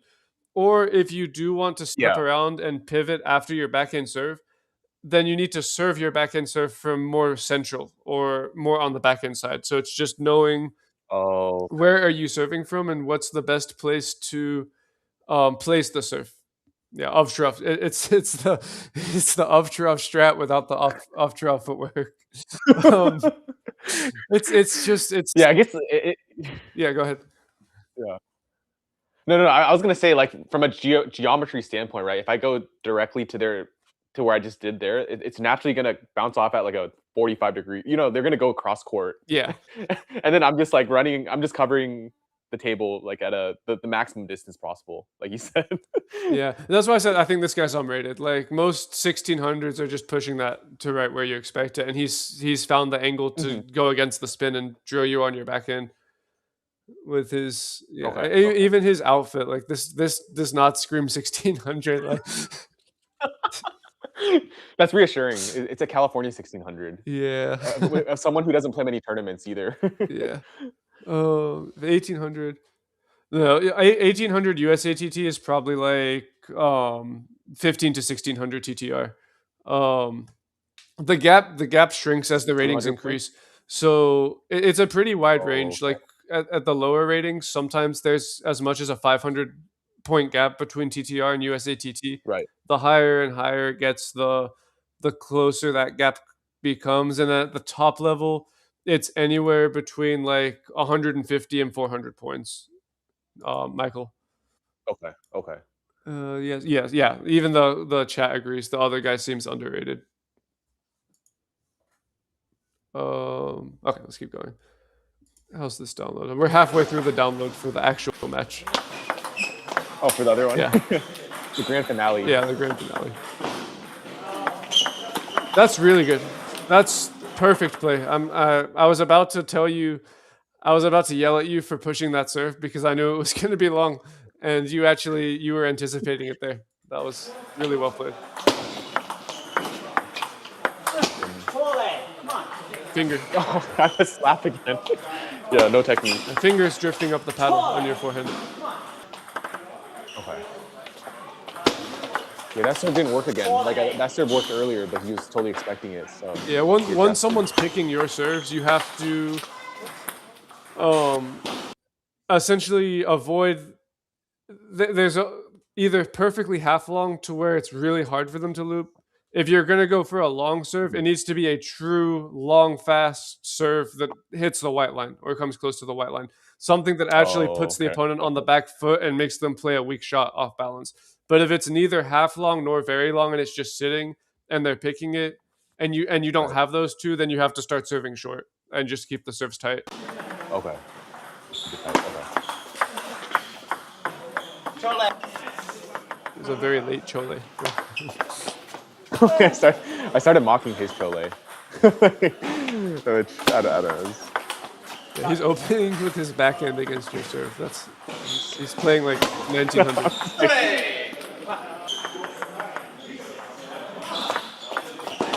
That serve is hittable. Oh, it's hittable? Yeah, both of those serves are you can play with more aggression. But honestly, So I wouldn't you would worry. just loop that You're like, instead what'd you say? You would loop that when you say hit it? The first Like one I would those roll two with my serves where I backhand. The just second one looped I it? would have stepped and hit with my forehand. Okay. Or if since you're a forehand player, that first one you could even step in and like swipe with your forehand or like drive forwards a little bit. But really, the swipe is a good option. Like a forehand swipe flip. Okay.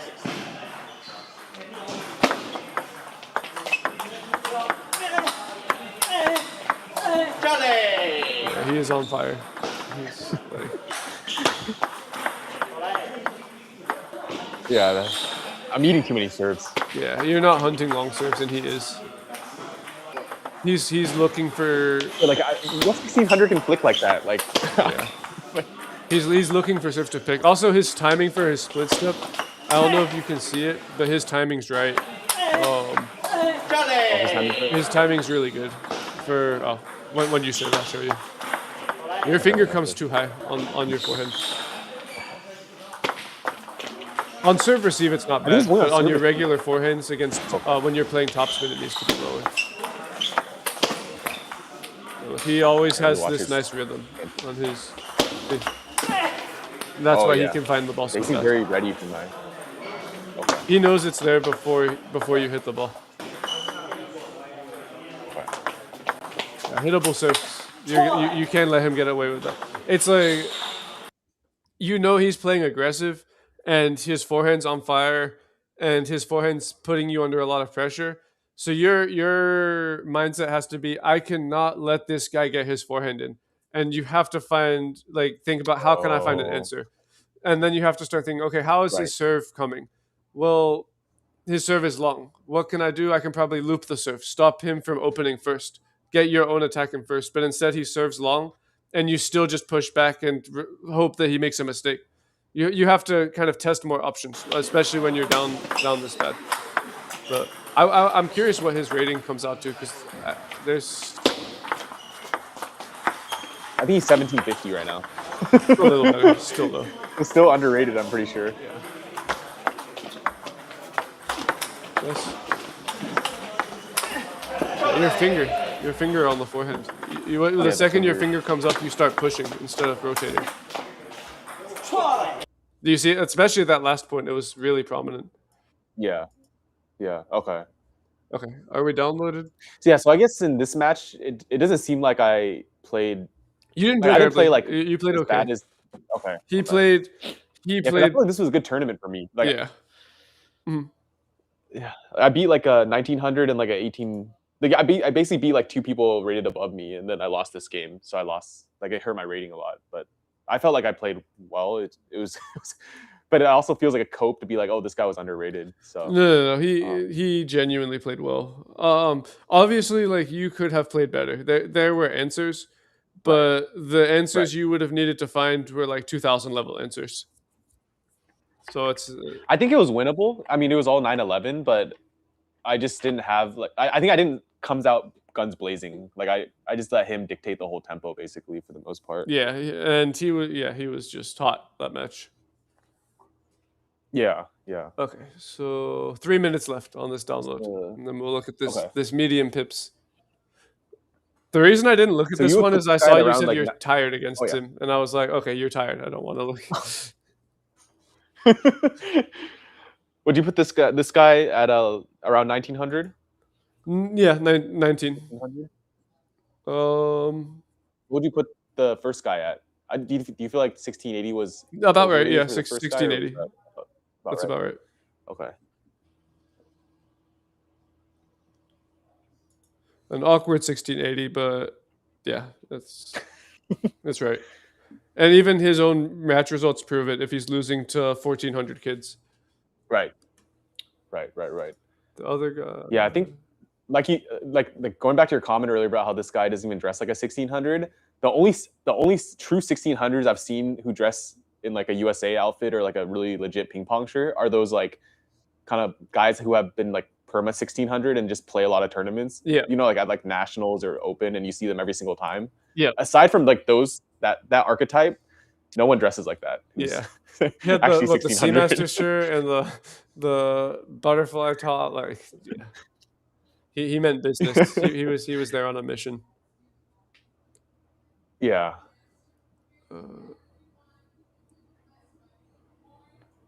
Oh yeah, that's actually a good.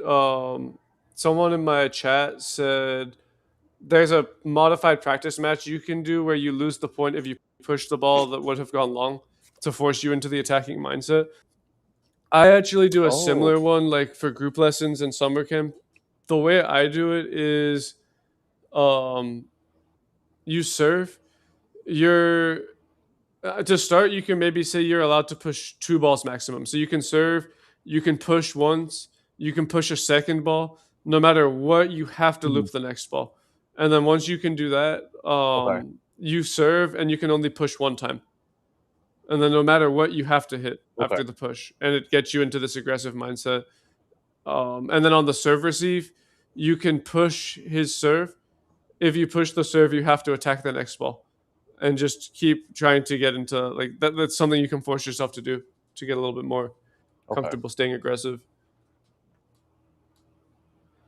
I found that certain patterns, like one of my newer coaches tried, like, it's a very simple tip he gave, but it's kind of like, okay, I'll give you an example. Like if you push long, just be ready to block. I found like little things like pushing long and then just getting the paddle up, or like if you drop short, just get ready to like try to attack the next one. Are there any other heuristics that you use like that? Like the push long block. Yeah, I mean that's a super common one. It's always if you push long, you deserve to block. And then if you serve, expect cross court hit down the lines. That's always Yes, sir. if you are Yes, the sir. player with the more aggressive mindset and you're the person putting your opponent under pressure. So, for example, maybe lots of long, fast serves, your opponent's always on the back foot, Mhm. your loop puts the opponent under time pressure. Always expect cross court and hit down the lines, and it's winning table tennis. Um, an opponent under Okay. pressure will almost never play down the line unless they're unbelievably good. Oh, okay. So, Right. essentially, the better you can put someone under pressure, the more you can predict what they're doing and then go the other way and put away matches very quickly. That makes sense. Yeah. Oh, something I Yeah, I want. guess down the line, Mhm. yeah. Go ahead. Yeah, sorry. I was gonna say down the line is a bit of it is a risky shot that like it's not the natural response if you're like rallying with someone like backhand at least. Yeah, it's you need when you warm up, do you just warm up like forehand cross court and then backhand to backhand cross court? I've started doing like 2-2 or like down the line shots if it's like warming up with my friend. But if it's like a match warm up, then I Yeah, of just do course, the match warm cross up. court. That's different. But yeah, Yeah. train your down the line until it's just as comfortable as your cross court. Okay. That's Okay. when I first went from like 1800 to 2000. One of the biggest things was the ability to loop down the line. Um, Okay. Especially wide angles.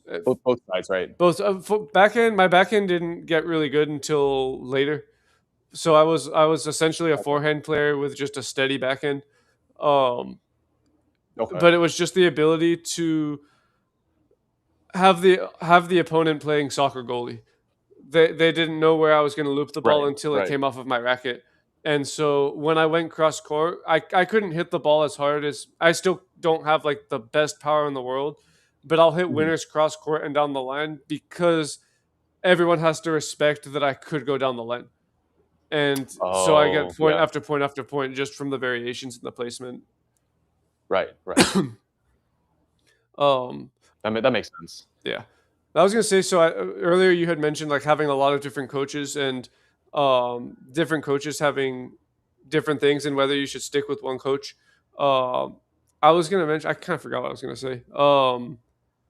There's certain things that every coach will reiterate, and that's one of the things. It's like the placement down the line. Whoever you train with or coach with, they will all emphasize this. Like you need to play down the line, you need to go for aggressive angles, and you need footwork. And they're all going to have some similar type of technique to achieve that, even if there's some small Hmm. differences. It's Hmm. all a lot of it is all the same, just a different way to get to the same result. Okay. Okay. Okay, Yeah, we're there's definitely downloading. like underlying theme. I will say that like from what I've seen, coaches that I think are pretty decent. They all have like somewhat of the same fundamental, ideas. Obviously, the way they teach is totally different. Um, Yeah, so yeah, that's like kind of goes in line with what you said. yeah. How did you get to 2350? Like, were you? I think I saw on the website your dad's a coach. Like, were you coached by your dad or Initially, yeah. So my did you dad have was coaches? really good. He was top. He was ranked 58 in men's singles in England. Um, Oh wow. so he was like probably the equivalent of over 2400 in the states. Okay. Okay. So he got me to like 1800 or maybe 2000. And Hmm. then, do you know who Ojo Onolapo is? Yeah, he was on like the Gators, right? Maybe He was, yeah. the He was MLT team. Nigerian national team before that. He was number two behind Quadri Aruna. Wait, is he the one with the dreads? I don't know if he has dreads now.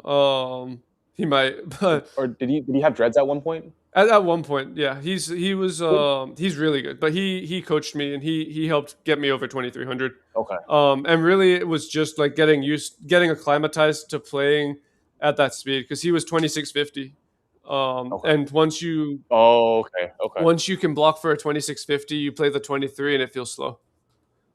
Hmm. Even now, Right. so I've been Right. playing with. Do you know Ved? I can't pronounce his Veg. Yeah, I saw your latest video. Yeah, Veg Um, Sheth, right? yeah, so I've been training with him, and yeah, roughly 2000 TTR. That's probably about right. Um, Yeah, top England's not as strong as it used to be. England used to be really strong. They used to have Carl Preen, and they were really really good. Now they're okay, but they're not where they used to be. Yeah, I've been playing with Ved and just practicing and blocking for him. I think that's why I took Yudi, who's the 2450. That's why I had a match point against him again. And I've been Yeah, playing yeah. 2300s in the league, and I've been beating them. Mhm. It's just like being used to that speed and that rhythm. That's really what helped. And now more recently, That's fair. I was never like a stable 23. I would go up and down like a yo-yo. Now that I've Mhm. refined my technique, now I've got UD coaching me, and he's like very textbook Chinese coaching, absolutely Yeah. perfect technique on every shot, just mechanically perfect. Right. And that's Right. helped me refine my technique. And now that I have that, I'm pretty steady. Like, Like a steady 2350.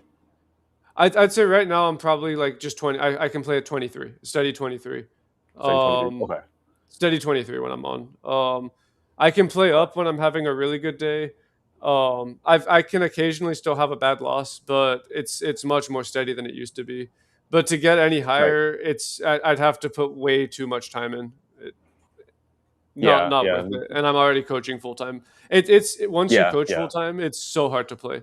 Your level Yeah. drops. I was gonna say, like, I feel like if you coach, let's say you coach a whole day and then you have to play after or train after, it's basically impossible, right? Because Yeah, 2 days ago. So I got to the club at 8:20 in the morning.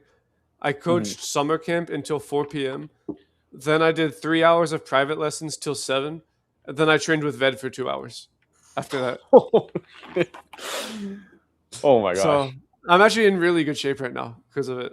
Yeah. No, that's impressive. Like stamina, basically. Yeah. Okay. Because it's a summer as well. What's that? I said it's the summer, so it's like even hotter. I don't know if you guys have like AC or strong AC, but in Seattle, the clubs don't seem to like to put their AC on too It's hard. not bad, So but it's like, yeah, the humidity is yeah. awful. We're in a heat wave right now, so we've got like 100-degree weather and it's humid. Oh wow. Yeah. I think we're like 101 or 102 today and tomorrow. So this is against Russell, the Pips guy. Medium pips, by the way. Medium. Medium pips guy. Okay. The problem with England ranking is that local league does not contribute to rankings. Yeah. I don't know how it was back in the day. I mean, my dad was born in 66, so he played in like the 80s, maybe the 80s and 90s. So I don't know. I think it was just different back then. But he played. He played like some of the top leagues. He was good. He's still he's turning 60 this year, and he's like 2150, 2200. So he's Oh playing wow. good. He's still up there. Still up there. You don't lose it. There's actually a guy I train with called Nicolas Chatelain. He was on the French national team. He was top 20 in the world men's singles. He played Peak Waldner 3 times in professional competition and beat him all 3 times. Perfect 3-0 record against Waldner. And he beat Peak Primorac in a tournament. So he's the real deal. And he's 56 years old. He's 55 or 56 years old, and he's still like 2400. Just on feeling. Like I've never seen someone with such good touch. It's like unteachable feeling. I mean, the 20, almost 22 guy I lost to today, I looked at his graph and he started playing in 96 and he was already like 21, 22 back then.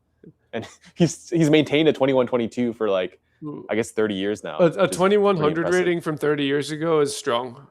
Like that's back when there weren't that many good players in America. That's really good. I mean, so it was actually stronger back then as opposed to weaker. I think relatively, like obviously, because of the modern equipment and the modern game, in a vacuum, a 2100 today smokes a 2100 from the 90s. But like comparatively speaking, a 2100 back then was better than most of the player base, like more of the player base than a 2100 today. Oh, okay. But the equipment's too fast now. I think that makes sense. Oh, by the way, chat, for the humidity, I never used to play with a towel, which I don't know why. Now I like religiously use a towel for everything. it genuinely helps with the humidity and the sweat. If you don't play with a towel, if you're not toweling off every 6 points, the humidity will get you. But you just the towel changes everything. Sometimes everyone's ball is slipping and they're complaining about humidity and sweat. And just because I'm toweling off all the time, I have no problems. I mean, I still sometimes have problems, but it's better. Okay, talking too much. Let me let me go to this match. So medium tips. Let's see.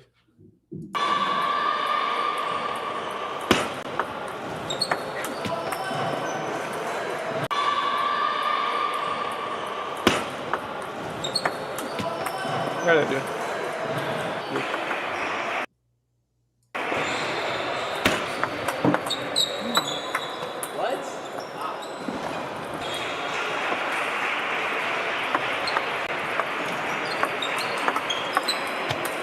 So here's the same problem as the other two matches. There's no aggressive mindset. So you actually had it the first couple points. You like you went into the match swinging. Not that point, but the point before. You were aggressive. The second he serves, you're no longer looking for balls to hit. So that loop is not bad, but it's not as good as the loop you would have had on the prior shot. Like the loop that you could have hit off of his serve would have probably won you the point outright. The loop there was a late rhythm that let him block you and put you under pressure. So it's, again, looking to pick serves. That's a little better. Okay. Good.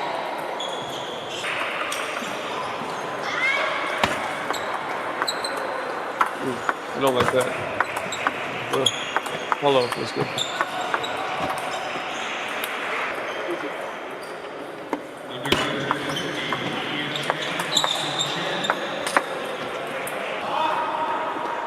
What's your plan there? Like, what was your plan with that? Not this point.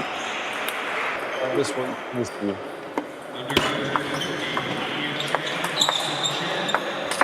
Because you had a perfect serve to kill that.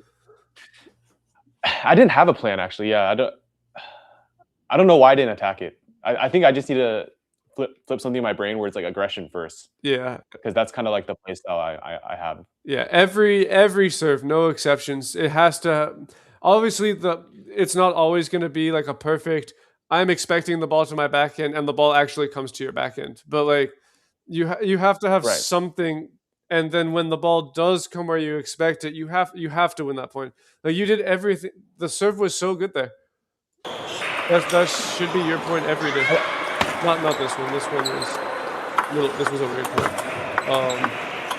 You push on your forehand instead of rotating under pressure. Like you have this pushing technique.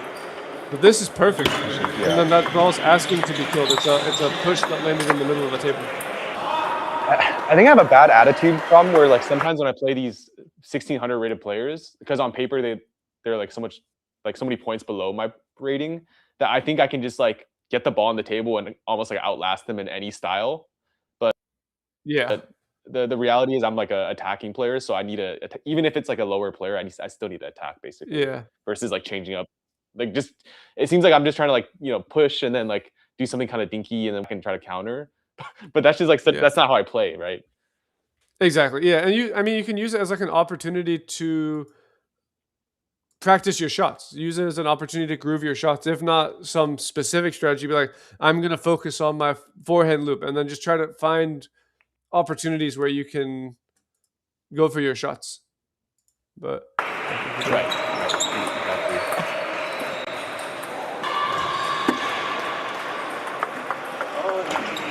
You take it. I will say his serve gave me. I didn't like his serve towards the end. Like right now, it's fine, but he has a weird like windshield wiper serve I didn't like. All right, I'll take a look at it. His serve's not legal, by the way. What's wrong with it? Oh, he's way under the table. Oh. And he's hiding the ball with his hand. I never called these guys out. Yeah. It's not even close. Do you think that gives him an advantage, like having the ball under the table? It's hard to see from the camera, and if he's like sweating the ball with his hand or spinning it up as he throws it, it's not the biggest deal. It's just true.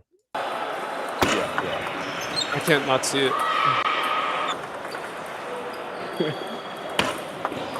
Your serves are very clean. You always push on your forehand. I don't know why. Maybe you need to do some more. Maybe like, do you know the X's and H's exercise? Like one person goes cross court, the other person goes down the line. No. Oh, okay. So that's a really, really good drill that you should use. Let me share my screen. Okay. Whiteboard. Yes. Okay. Or maybe you have to do it. It's on. I think we can. Yeah, Okay. we can see it now. We can go to paint. Yeah. Yep. So X's and H's X's and is H's. what's called. It's one of the best exercises in table tennis for every level. So you have your practice partner here. You're here. Yeah, the video quality is a little bit scuffed. I'm sorry for that. This is both of our first times live streaming, and so we have a couple of hiccups. But I think if we were to live stream again, I think we'll get the tweaks, like the issues fixed beforehand. So I do apologize for that. Yeah, Actually, my it's like screen hotel share is Wi-Fi. not lagging, so maybe I can try playing the video just on my end because it actually looks really smooth right now. I wonder if you can play it like OBS or some other way. I don't know. I don't have OBS set up, but if I did, I think it would mess up the live stream. But okay. Anyway, so X's and H's. One of you plays X, the other's H. You put a figure 8. So you go cross court, they go down the line. You go cross court, they go down the line. It's actually very intense footwork. It's a very tough footwork exercise for the person going down the line. So Oh, okay. who goes cross court is generally the person who loops, and who goes down is the person who blocks. But you can do it both ways, and I think you should focus on doing this drill both ways as the blocker. Have someone Okay. loop to you cross court, consistently be able to block down the line on your forehand and backhand without popping your finger up and without pushing the ball. It almost looks like I don't know how to describe it without showing it, but like your arm on the block goes from bent to straight. You have a bent elbow, and then when you finish your block, your arm is almost locked straight. The amount of bend in your arm should be relatively steady for the whole shot without this pushing motion. So yeah, try that cross court down the line. I actually have clips of my own block. Maybe I can pull that up. Hang on. Okay. Let me see if I can find it. I mean, you could probably share your screen for the video if you don't have audio. Yeah, I actually there's think no match it's audio. working. Yeah, with other than audio, I think it's working okay. It's a little laggy, but it's not bad. So see the racket for the block? Oh, okay. Are you able to see that? Yeah. Yeah. It's just so there's I mean there's a little bit of a push, but can you see that the amount of bend in my arm does not change much? Like my arm is not going from bent to straight as I block. My arm is bent when I contact the ball, and my arm is still bent when I stroke, and it's a little more rotation, just kind of dampening the pace on the ball. I know you can't see the back of my racket, but my index finger is exactly where Vade's is, right here. It's not creeping up the paddle with this need to like push the ball, and then backhand block is a little bit more pushy, a little bit more punchy, but that's what you need to go for on the block. All right. Because you're basically saying I'm pushing as in I'm elbow, right? Is what you're saying? Yeah, and your contact on your block, so it almost looks like if your paddle were in the way, the ball would hit your body. You should be further away from the ball with more extension, more distance between your elbow and your body when you block. Okay. Okay. Yeah, it almost looks like a simulator shot, like a windshield wiper shot. Yeah, that's sometimes I do that, which is like this. Yeah, that's a habit I mean, occasionally it's not bad, but you want to avoid it when you can. Right. Agreed. It's just a low quality. Like It's I low can't quality, generate exactly. quality with that. Yeah. But because you've given him so many chances to hit, he will heat up now. Okay, so this miss is inexcusable for the same reason as you had an inexcusable one the first match. The very first point of the game, you had this exact, like, I don't think there was any difference between these 2 points. This one is excusable. Medium pips, you weren't expecting it. You didn't know exactly what spin was going to be on the ball. Okay, Right. it flies out. But you have to take a mental note of, okay, when I give him this serve, this is the spin that comes back. I need to keep my paddle higher and drive through it. Then you give him the same serve, get the exact same ball, and make the same mistake. So, like, this point, you couldn't tell it apart from the first point. You do the same thing. There's no adjustment. There's no recognition of what went wrong. That one's better. Just too long to adjust.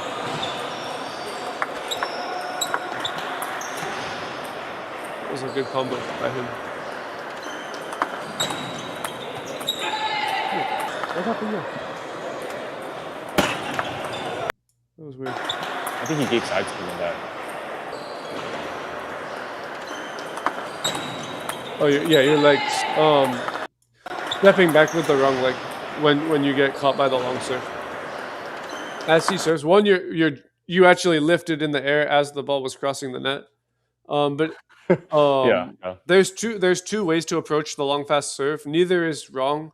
The first is to drop the left leg back, keep the right leg where it is, drop the left leg back, and then play your backhand. The second, which is a little bit, it's still okay, but it's a little less optimal, but you can make it work, is to shuffle. So move your right leg first, and then move your left leg like just a regular footwork movement into the backhand corner.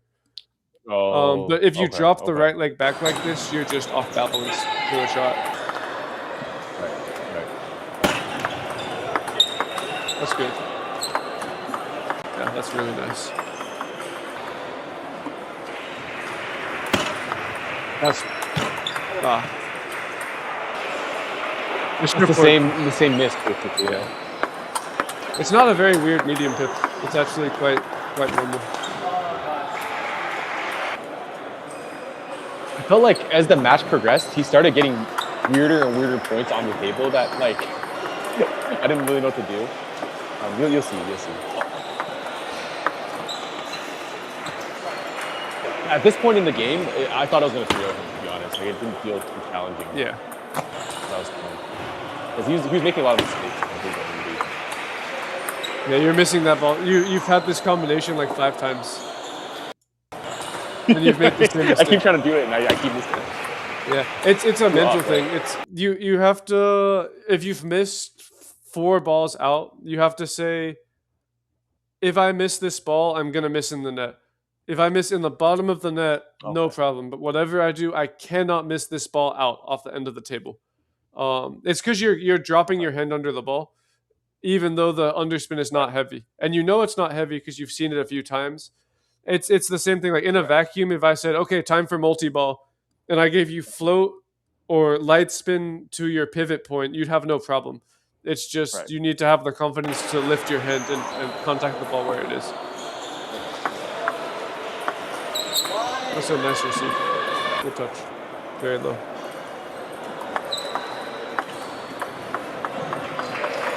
I mean, I think in all honesty, those serves I should be able to attack. Like, if I was looking for something. Because they're all drifting long, and I'm just... They are all, yeah. I mean, I can't see how you lose this. You'll see. I was pretty pissed about this loss. This loss caused me to change my paddle a little. I was using the Ma Long blade. I can tell you for sure it's not the paddle. That I can tell you. I get it though. I do get it, because sometimes you just need to change. Yeah. There's no technique. It's kind of like that other match. You're just throwing your paddle at the ball. Right. Just kind of swinging and praying, basically. Yeah. So like you're going for forehand loop, but you're not going for the same forehand loop you would go for in practice. Look where your paddle finishes. Right. It's like Yeah, I'm doing this weird like a weird circle. Your paddle's finishing by your left shoulder. It should be up by your left eyebrow. right. Freeze when you finish your shot. Play your shot and freeze. Hold it there. That's nice. That's really good.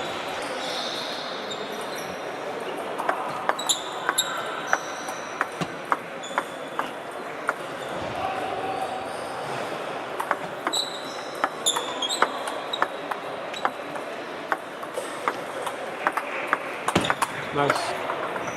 Timing too early. Probably so.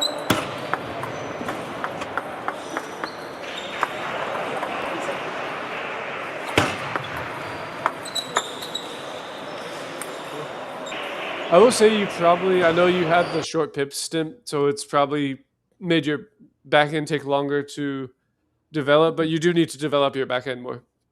Like there's a huge gap in the skill level between your forehand and your backhand. Oh, I don't think throughout the 3 matches, I think that might be the first time I've seen you open with your backhand against underspin. I can open it in practice, but I don't have I don't have that on lock in games yet. You need to use your mindset thing. It's because you're trying to brute force the ball over the net. You need to use your fingers at the last second. Specifically your thumb. You need pressure on your index finger and then pressure on your thumb. And it's not just one consistent acceleration speed the whole shot. It's soft, soft, soft, soft, soft. Right as you contact the ball, bang, and your fingers are the fastest part of your body, the fastest part of your movement. As you hit the ball, the feeling should be in your thumb. Yeah, Josh is at Nationals today. He finished his event and then joined the live stream. So he's grinding. How many more events do you have for Nationals? I have 6 in the next 3 days. Oh my god! I'm like maxing it, and then I'm doing like 5 singles and 1 doubles. But I have 2,000 tomorrow, so that'll be the main one I'm trying to advance from. That's the one you need to focus on. 9 a.m. Yeah, bright and early. But going back to the first match, that exercise you can do is for the backhand is rolling the ball. If you can roll the ball to yourself and loop it from a roll, people will look at you at the club like, "What the hell are you doing?" But it's like it's a Chinese national team drill, it's not national team drill, a drill that they teach there to teach players to develop the feeling for kind of spinning the ball. Feeling the ball over the table. Because if you try to roll it and then brute force the ball, it will miss.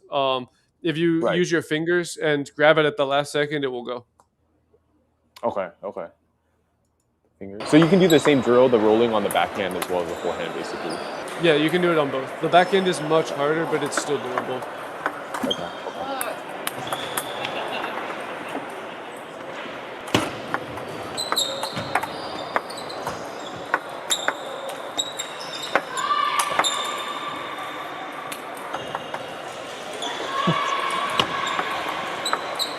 What? Yeah, this game got really weird, to be honest. It was that's what I was saying. Not this point. This point was fine. Yeah, that was fine. You played well. This point, you played this weird. What?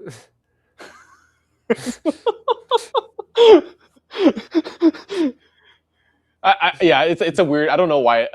I don't know what was going through my mind, to be honest. I think so. Nothing. This is actually what I was thinking. I was trying to win the serve. Like I was trying to win the point off the serve, but then he didn't miss the serve, and then I didn't have any other backup options. Yeah, that sounds like my students at the summer camp when I have to. Yeah, winning. If you win on your serve, great, but that can't be the whole game plan. But it's fine. You still pull off this game, I guess. Somehow. There you go. That's a good forehand.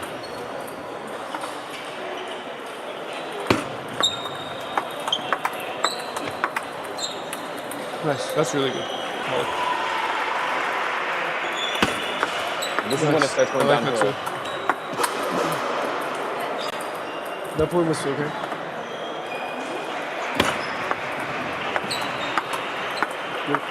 Not forehand. You're blocking his block. I have a bad habit of looping one and then tapping the next one. Yeah, you need to. This is you need to. Do you have someone that can feed you multi-ball? Yeah. Just get into the habit of continuous looping. No, you actually need to drill one underspin, one topspin. So like they push Okay, you underspin, you lift the underspin, and then very rapidly they fire a topspin at you. And you can practice lifting the first ball, keeping your paddle high, and looping the second ball, instead of looping the first ball and blocking. So the more you can drill it in multi-ball, the more it'll just be automatic of, oh, here comes the second ball, time to loop through it. Because you played this point sensationally. Like that's this point. This is your point to win. It's a good serve. It's a perfect opening loop. And this is such a weak shot from him to decide to block. And you let him right back into the point. Yeah. It's so high. Yeah, I don't know why I'm not attacking that. That's such a high serve.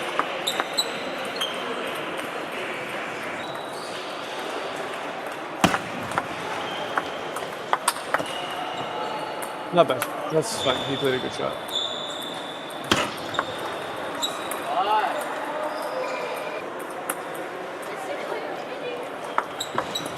Nice. I like that.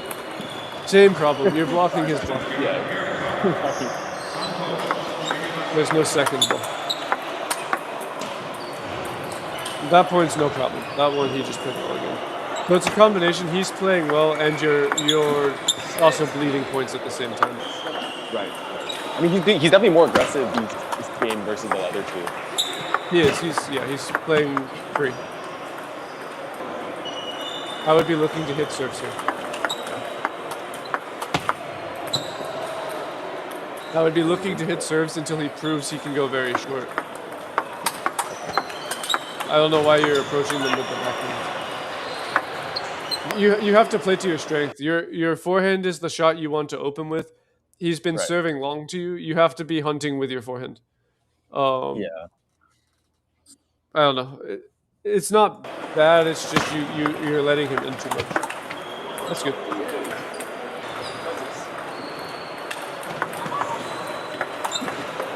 Thank you.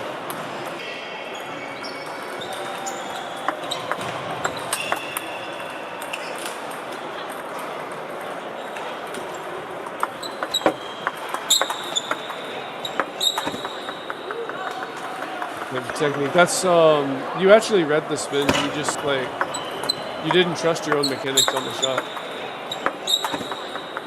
You need to finish your form. Finish all the way. I hesitated.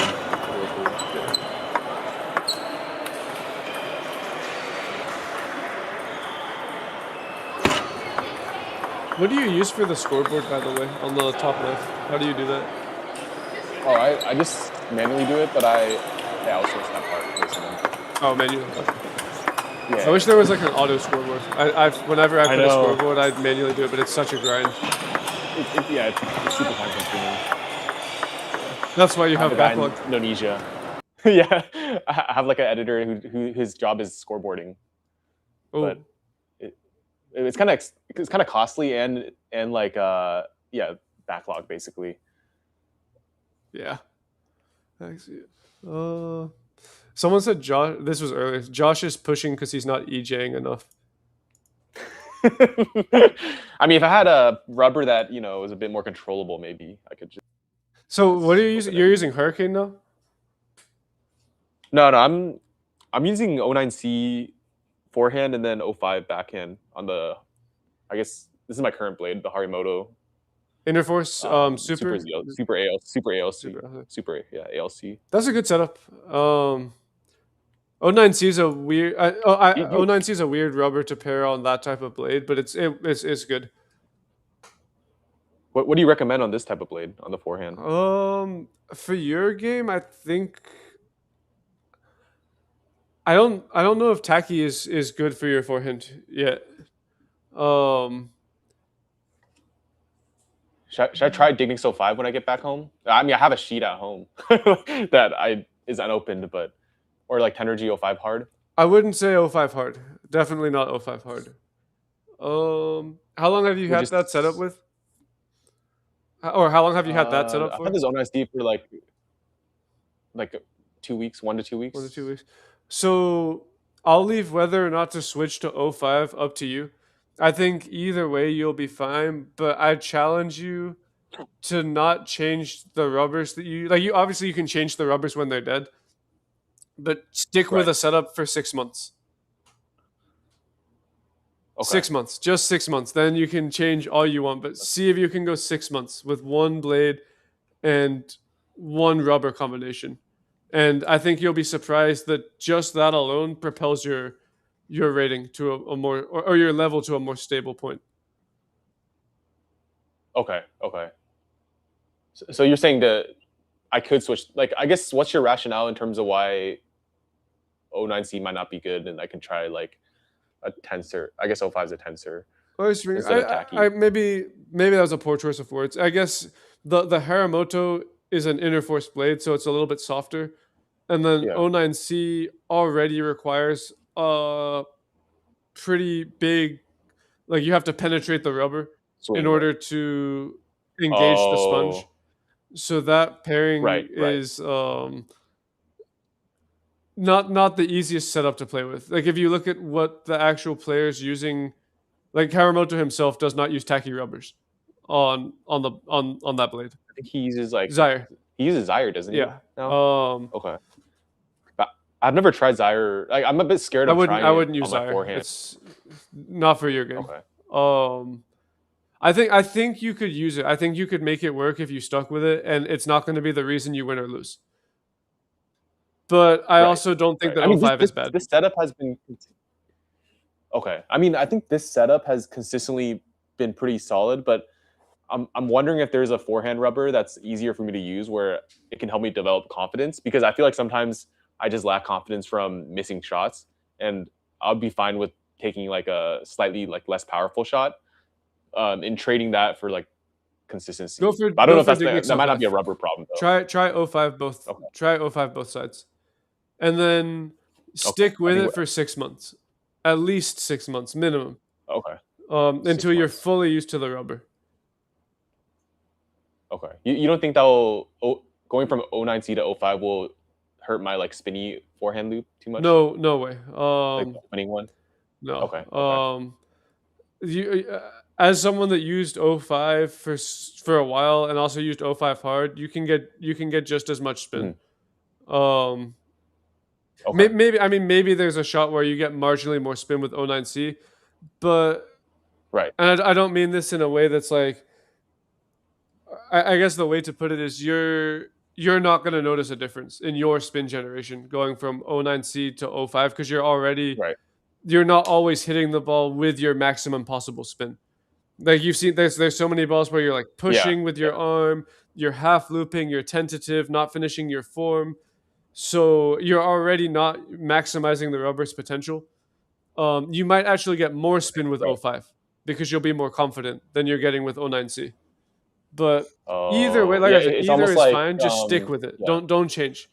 Go 6 months. Go until New Year. Go until January 1st with one setup. I no guarantees. I'll try my best to stick with it. Try. I do agree though. I think that like people claim like, oh, O5 bottoms out. But I feel like most of us who even play the sport, like O5 as does not adults, bottom like even no at a bottoming out professional O5. level. O5 just still does not bottom out. Nobody is bottoming out O5. Yeah, I don't know where this O5 bottoms out. Are like everyone? You see the forums, people are like, No, O5 bottoms out on the forehand, so you have to use the hurricane. table tennis forums are like the worst place to get information. Oh shit. There are some good players on there. There's a couple good players on there, but a lot of the people like with respect do not know what they're talking about. Right. Right. Do you like? Yeah, your Discord's pretty decent. Yeah, I my think. Discord server is pretty Like good. the people who are responding. Okay, yeah, the people responding to me gave like very logical sounding responses. Yeah. When I was asking them about like if I should switch to like a Viscaria Super LC. Michael, I'm telling you, no 2 pro days is ago. bottoming out Dignix 05.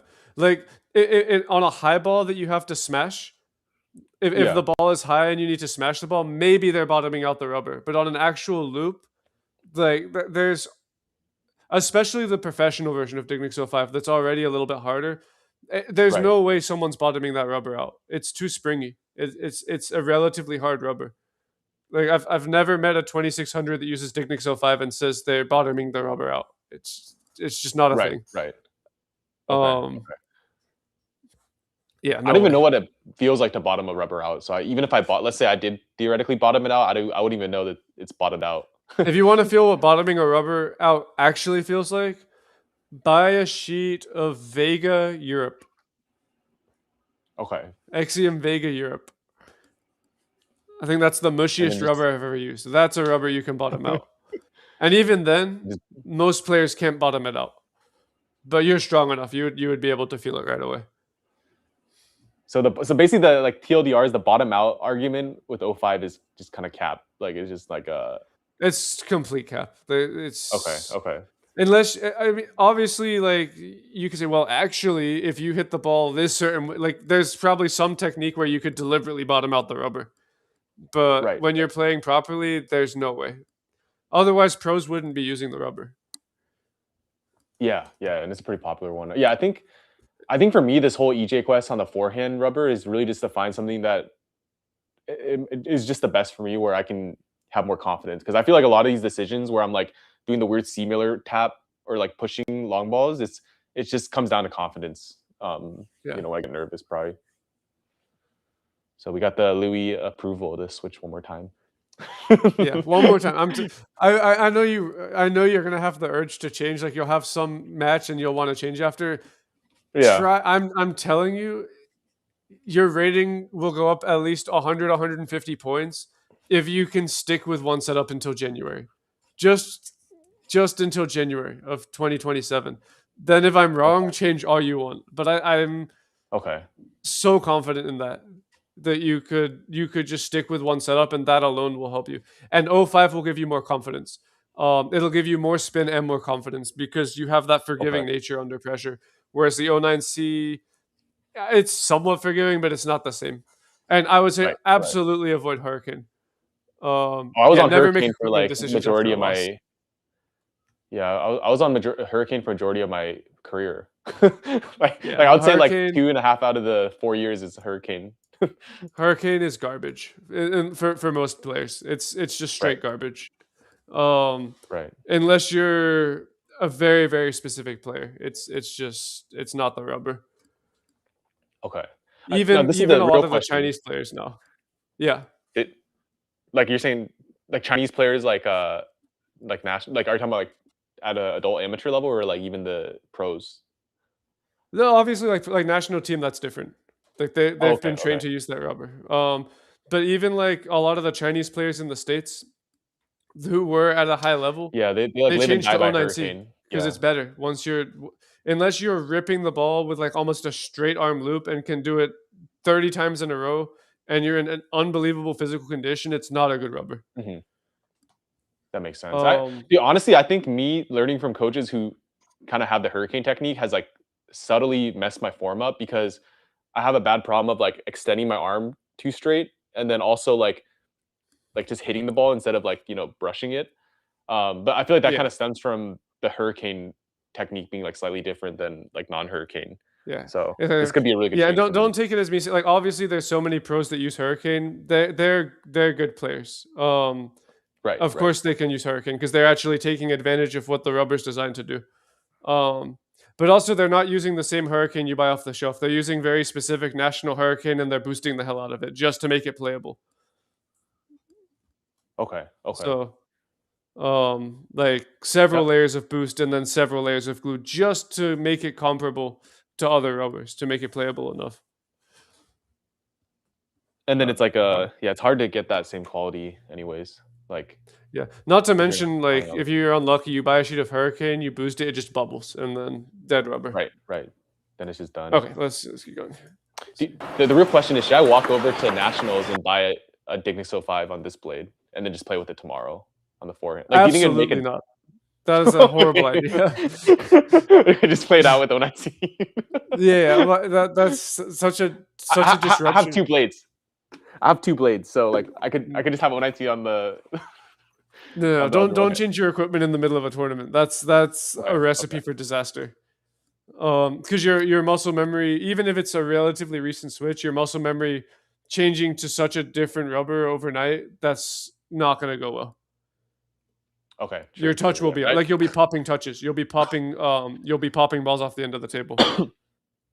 That's a good Okay. point. Yeah, I might or might not have last weekend illegally, or 2 weekends. Basically, like a recent tournament, I might or might not have illegally won 2 games by switching between my 09CE racket and my Hurricane racket mid match. But Oh my let's not gosh. talk about that. All right, let's go Yeah. continue. Okay.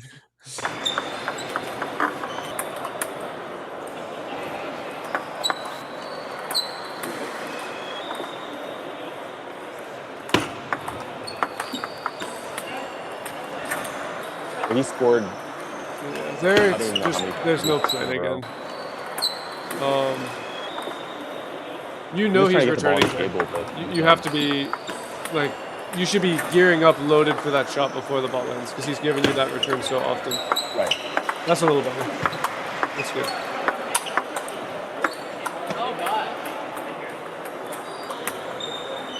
Surprisingly, he could like counter loop kind of consistently at this point. Like, even though this.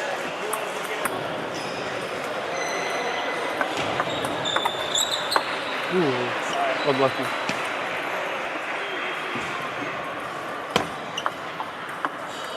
Oh, another bad luck. I will say, it did feel like I got kind of unlucky this game too, like, or especially as the game got like closer. Ooh, 3 in a row. That's just bad luck. He was not intending to play it there. Yeah, he told me this game. But yeah, the main thing, it's throughout all your matches. It's simple stuff, which I mean, the good news is that's going to make it easy to fix. You need so much more aggression on your serve receive. This mindset of recognizing when an opponent's serving long, and across all 3 of these matches, notice that the patterns are the same. Like when someone has a serve they like and it's working, they always use a similar serve under pressure. He doesn't have 15 different serves that he whips out at different times. He has like 2 or 3 serves that he consistently goes to. So every player you say, okay, what are this guy's serves? So just as a random example, if he's never served you super short to your forehand, you only have to have a couple shots in your mind at a time. Just the shots you think are most likely, and orient your whole game around those shots. That's the Dima strat. This is an impossible way to play. Yeah. This is so hard. You pushed your back in from the forehand side and then tried to step around and play a forehand.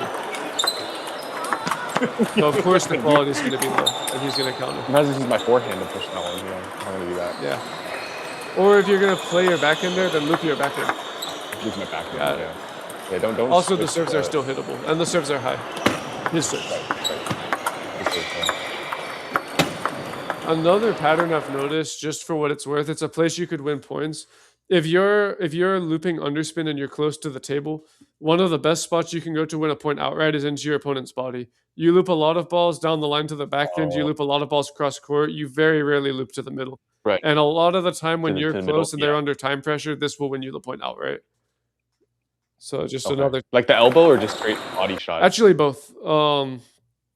Somewhere like elbow and body. just off of the back end, like not quite the back end corner, but not the forehand either. Right. Just that whole area of the table is a great place for winners. Oh my god.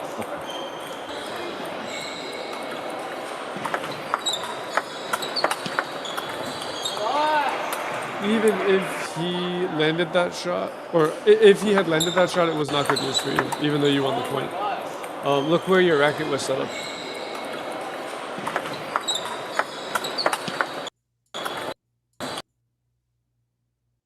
If you had landed that shot, you're in big trouble. Your racket is vertical instead of horizontal. Your elbow, see how your elbow is bent right now? If you contact that ball, I guarantee your arm is locking. Your arm is straightening to play that shot instead of keeping the racket horizontal and just kind of driving through the ball. Right.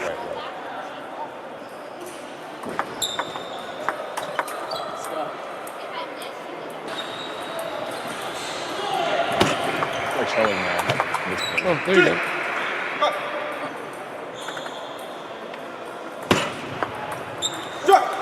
Nice.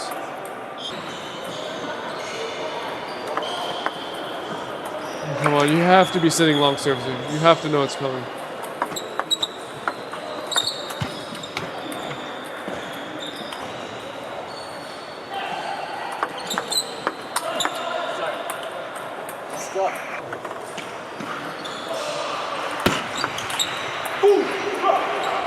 Serves are good here.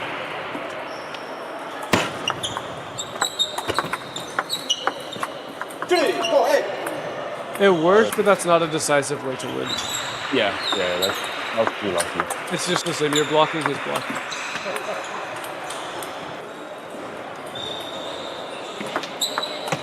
Nice. The approach is right. You're moving and hitting. It's your technique's right. Your feet are moving back and hitting. Nice for him. Best one so far.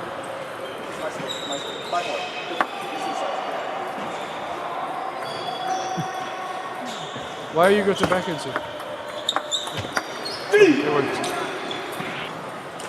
You won so I many was points winning off this the game. pause.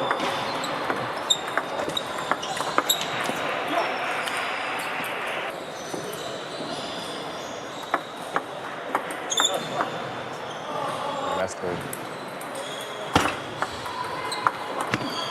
Yeah, I don't get that. You won like the first several points in a row. There you go. There's no point. Yeah, you have such a good opportunity there. Technique stopped.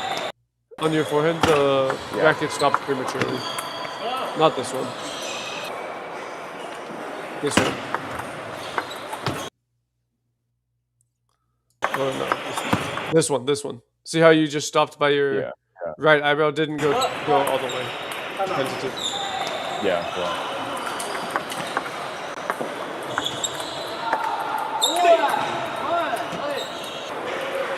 Your shots have tightened up. That's what we're in the 15. Nice. That's unlucky. The net at 7-8. Yeah. Although it shouldn't have been 7-8. Right. True. Good way to think about it. If you let the match get that close, of course things are going to happen one way or the other. Right. Nice.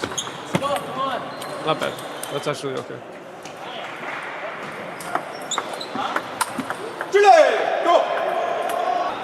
You play really, whenever you're down 10 something, you play your best table tennis. I just have to be down 10. Yeah. Risking match point is my best game.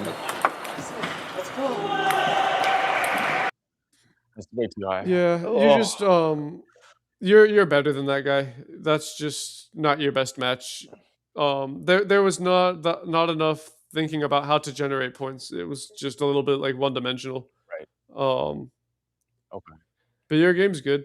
Yeah, as the Y switch to the backhand serve, I have a flawed mindset of like, let's say it worked for like 4 serves, the pendulum. Yeah. In my mind, I'm just thinking like, oh, he knows I'm gonna serve pendulum and he knows how to return it, so I should just switch to a different serve. But I think that's the opposite of what I should do because it's already proven he's bad at the pendulum. Yeah, right? no one's gonna. I mean, make him prove that he has an answer to it. If he proves he has an answer to it, okay, so be it. Change.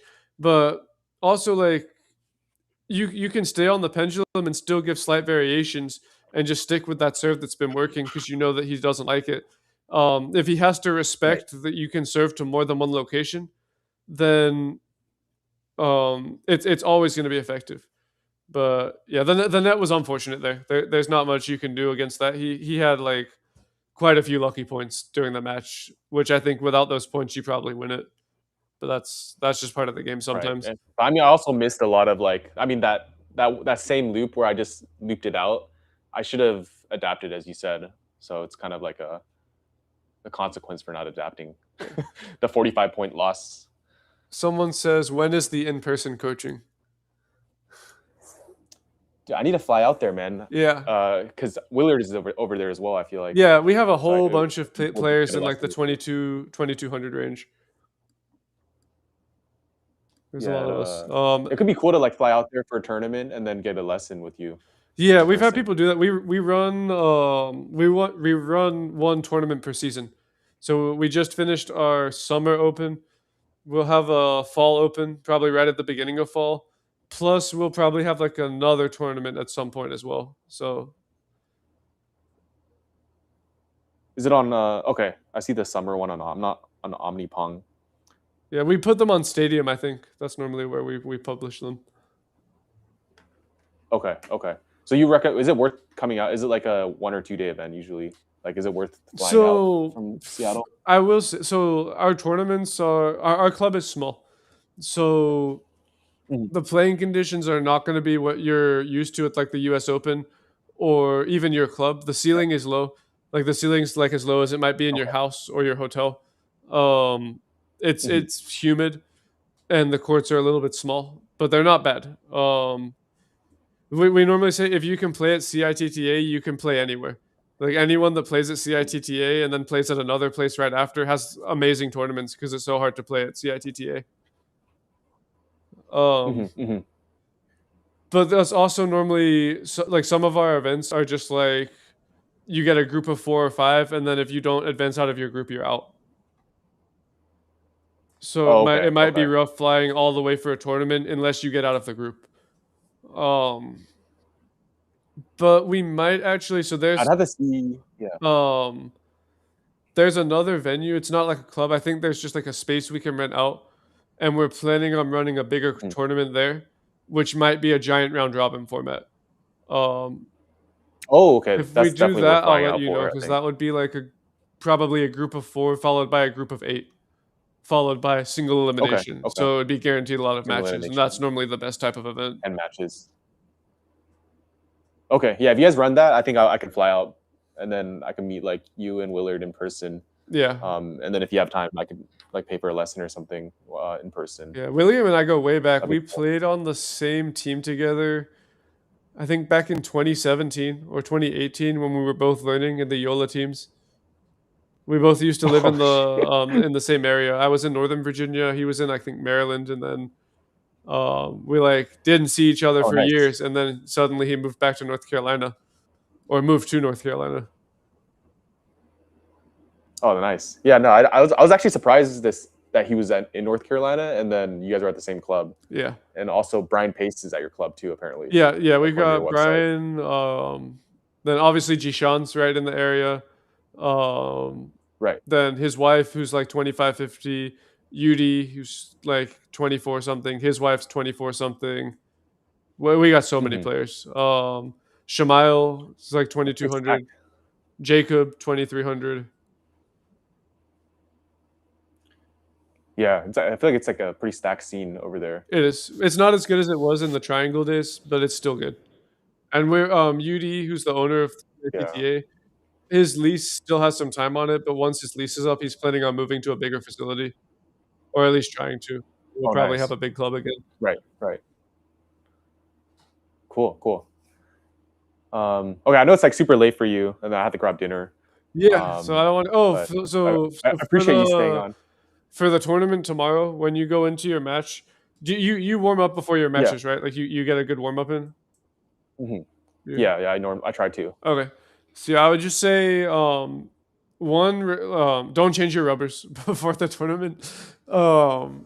And then go into the match no matter what the rating is of the opponent, even if they're rated way below you, go into the match Hmm. with this mindset of looking for balls that you can pick. Um Okay. Looking for balls you can pick, hunting for ways to get your weapon in, your forehand. And then trying to pick up on patterns. So like realizing, okay, if this is where he's serving me, this is probably where he's gonna serve me for the rest of the match. Other than maybe occasionally he'll try to mix in some long fast or something. Okay. But Okay. I think you'll No, play that's well. that's good. Your technique is good. Your game overall is good. So what's your rating I right appreciate now? that. I think after I played a week tournament last weekend, so I should go up. So I'm probably 1850 around 1850. there right now. Yeah, you have a good chance. I think you could do well, especially under 2000. Um, just go I out appreciate that. swinging. Don't be afraid to lose 3-0. Last swing. hundreds of tournaments after Okay. this one, so it doesn't matter. Just play your game Yeah, true, true. and go for it. It, um, do you think it's worth? This is like a last equipment question. Do you think it's worth asking the butterfly booth to like re-glue? Because like That? my blade's kind of my rubber's kind of peeling over Is here. that as far as it's peeling? But this is like at the base. Yeah, wouldn't worry that's about it. it. So I don't think it actually makes a difference. Okay, Yeah. yeah. You might. See, You could always get just a dab of glue and just like squeeze a little bit of glue into there. I've done that before. I know that's I not like almost the don't want most to professional way mess to with do it. it. Yeah, I because I feel wouldn't like mess I'm already with it if used it's to not this actually setup. peeling anywhere else. Okay. Do you boost the 09C? No. So I think the reason I switched to Hurricane a couple weeks ago was because I asked in your Discord like, oh, should I boost 09C? And then someone's like, oh, why don't you just use Hurricane again? So I was like, yeah, that's a good point. Oh god. If I'm gonna Okay, boost, I'm gonna go see who said that in my Discord. No, but I mean with I don't boost equipment, it. it's I don't like boost it. I think 09C. I know everyone has their opinion. I think if you're not going to boost, especially 05 is better than 09C. But I Okay. mean, really, you Okay. can play with either. I think Yeah, I Butterfly think this actually might might be be the pre-boosting change. their rubbers now. Oh, really? Yeah, because I got a sheet of Zyre from them when I switched to Zyre, and the Zyre came with a layer of boost on it from the factory. Oh shit. But I've never seen that from any other rubber from Butterfly, so I don't know if they're just doing that with Zyre or Mhm. if they're doing that with all their rubbers now. Okay. But, Okay. okay. Cool. Awesome. Well, I it's like, appreciate the collab. I think that was yeah. fun. I hope everyone watching at home enjoyed it. 4:40 a.m. for Michael Walsh. That's crazy. Yeah, appreciate you doing 3 match reviews. I know like you haven't done many video reviews lately. Like you've been busy, so appreciate the 3 in 1. I Yeah, learned a no lot, problem. honestly. I did I've helped a couple players, but they didn't want the matches, like players at my club, but they didn't want the matches public on the channel, so that I'm not revealing tactics. Yeah. So I've essentially been doing the VOD reviews and then not being able to publish them. But I will have content coming. I will say like having an online presence, like where you put your matches online, hurts you when like you place against someone. Like for example, that guy with the hook serve, his friend was coaching him against me, but his friend knows how I play. So he knew that I couldn't return anything on the forehand side. So welcome easily to Wang exploitable. Chushin's world. Yeah, right. No, I'm just kidding. But yeah, appreciate it, man, and hopefully you have a good rest of your night. And then hopefully you can turn this into some like standalone videos where the quality's a bit higher. I'll try to get you the downloads. Yeah, we'll figure something out. We'll I know this was a little bit last minute, but we'll figure something out and maybe plan something else. Maybe we can do a follow up. But I'd say, yeah, good luck at the tournament. Go for your game. I think you'll do good. Let me know how the results go as well. For sure. And we'll do a follow up when I switch to Dignix 05 next and play like LA Open or some big tournament. Okay. We can do a I will. follow-up I in will 3 not. months. I'm not gonna watch a point and say, "Oh, you lost that because of the 05." That's that dang 05. But I'd expect you to say you would have hit that in with boosted 09C. Yeah. All right. Okay. All right. Have a good one. Take it easy, man. See you. Goodbye, chat. Bye, everyone. If you want to keep Bye, chatting everyone. with me, I'll be in Discord for a little bit, chat.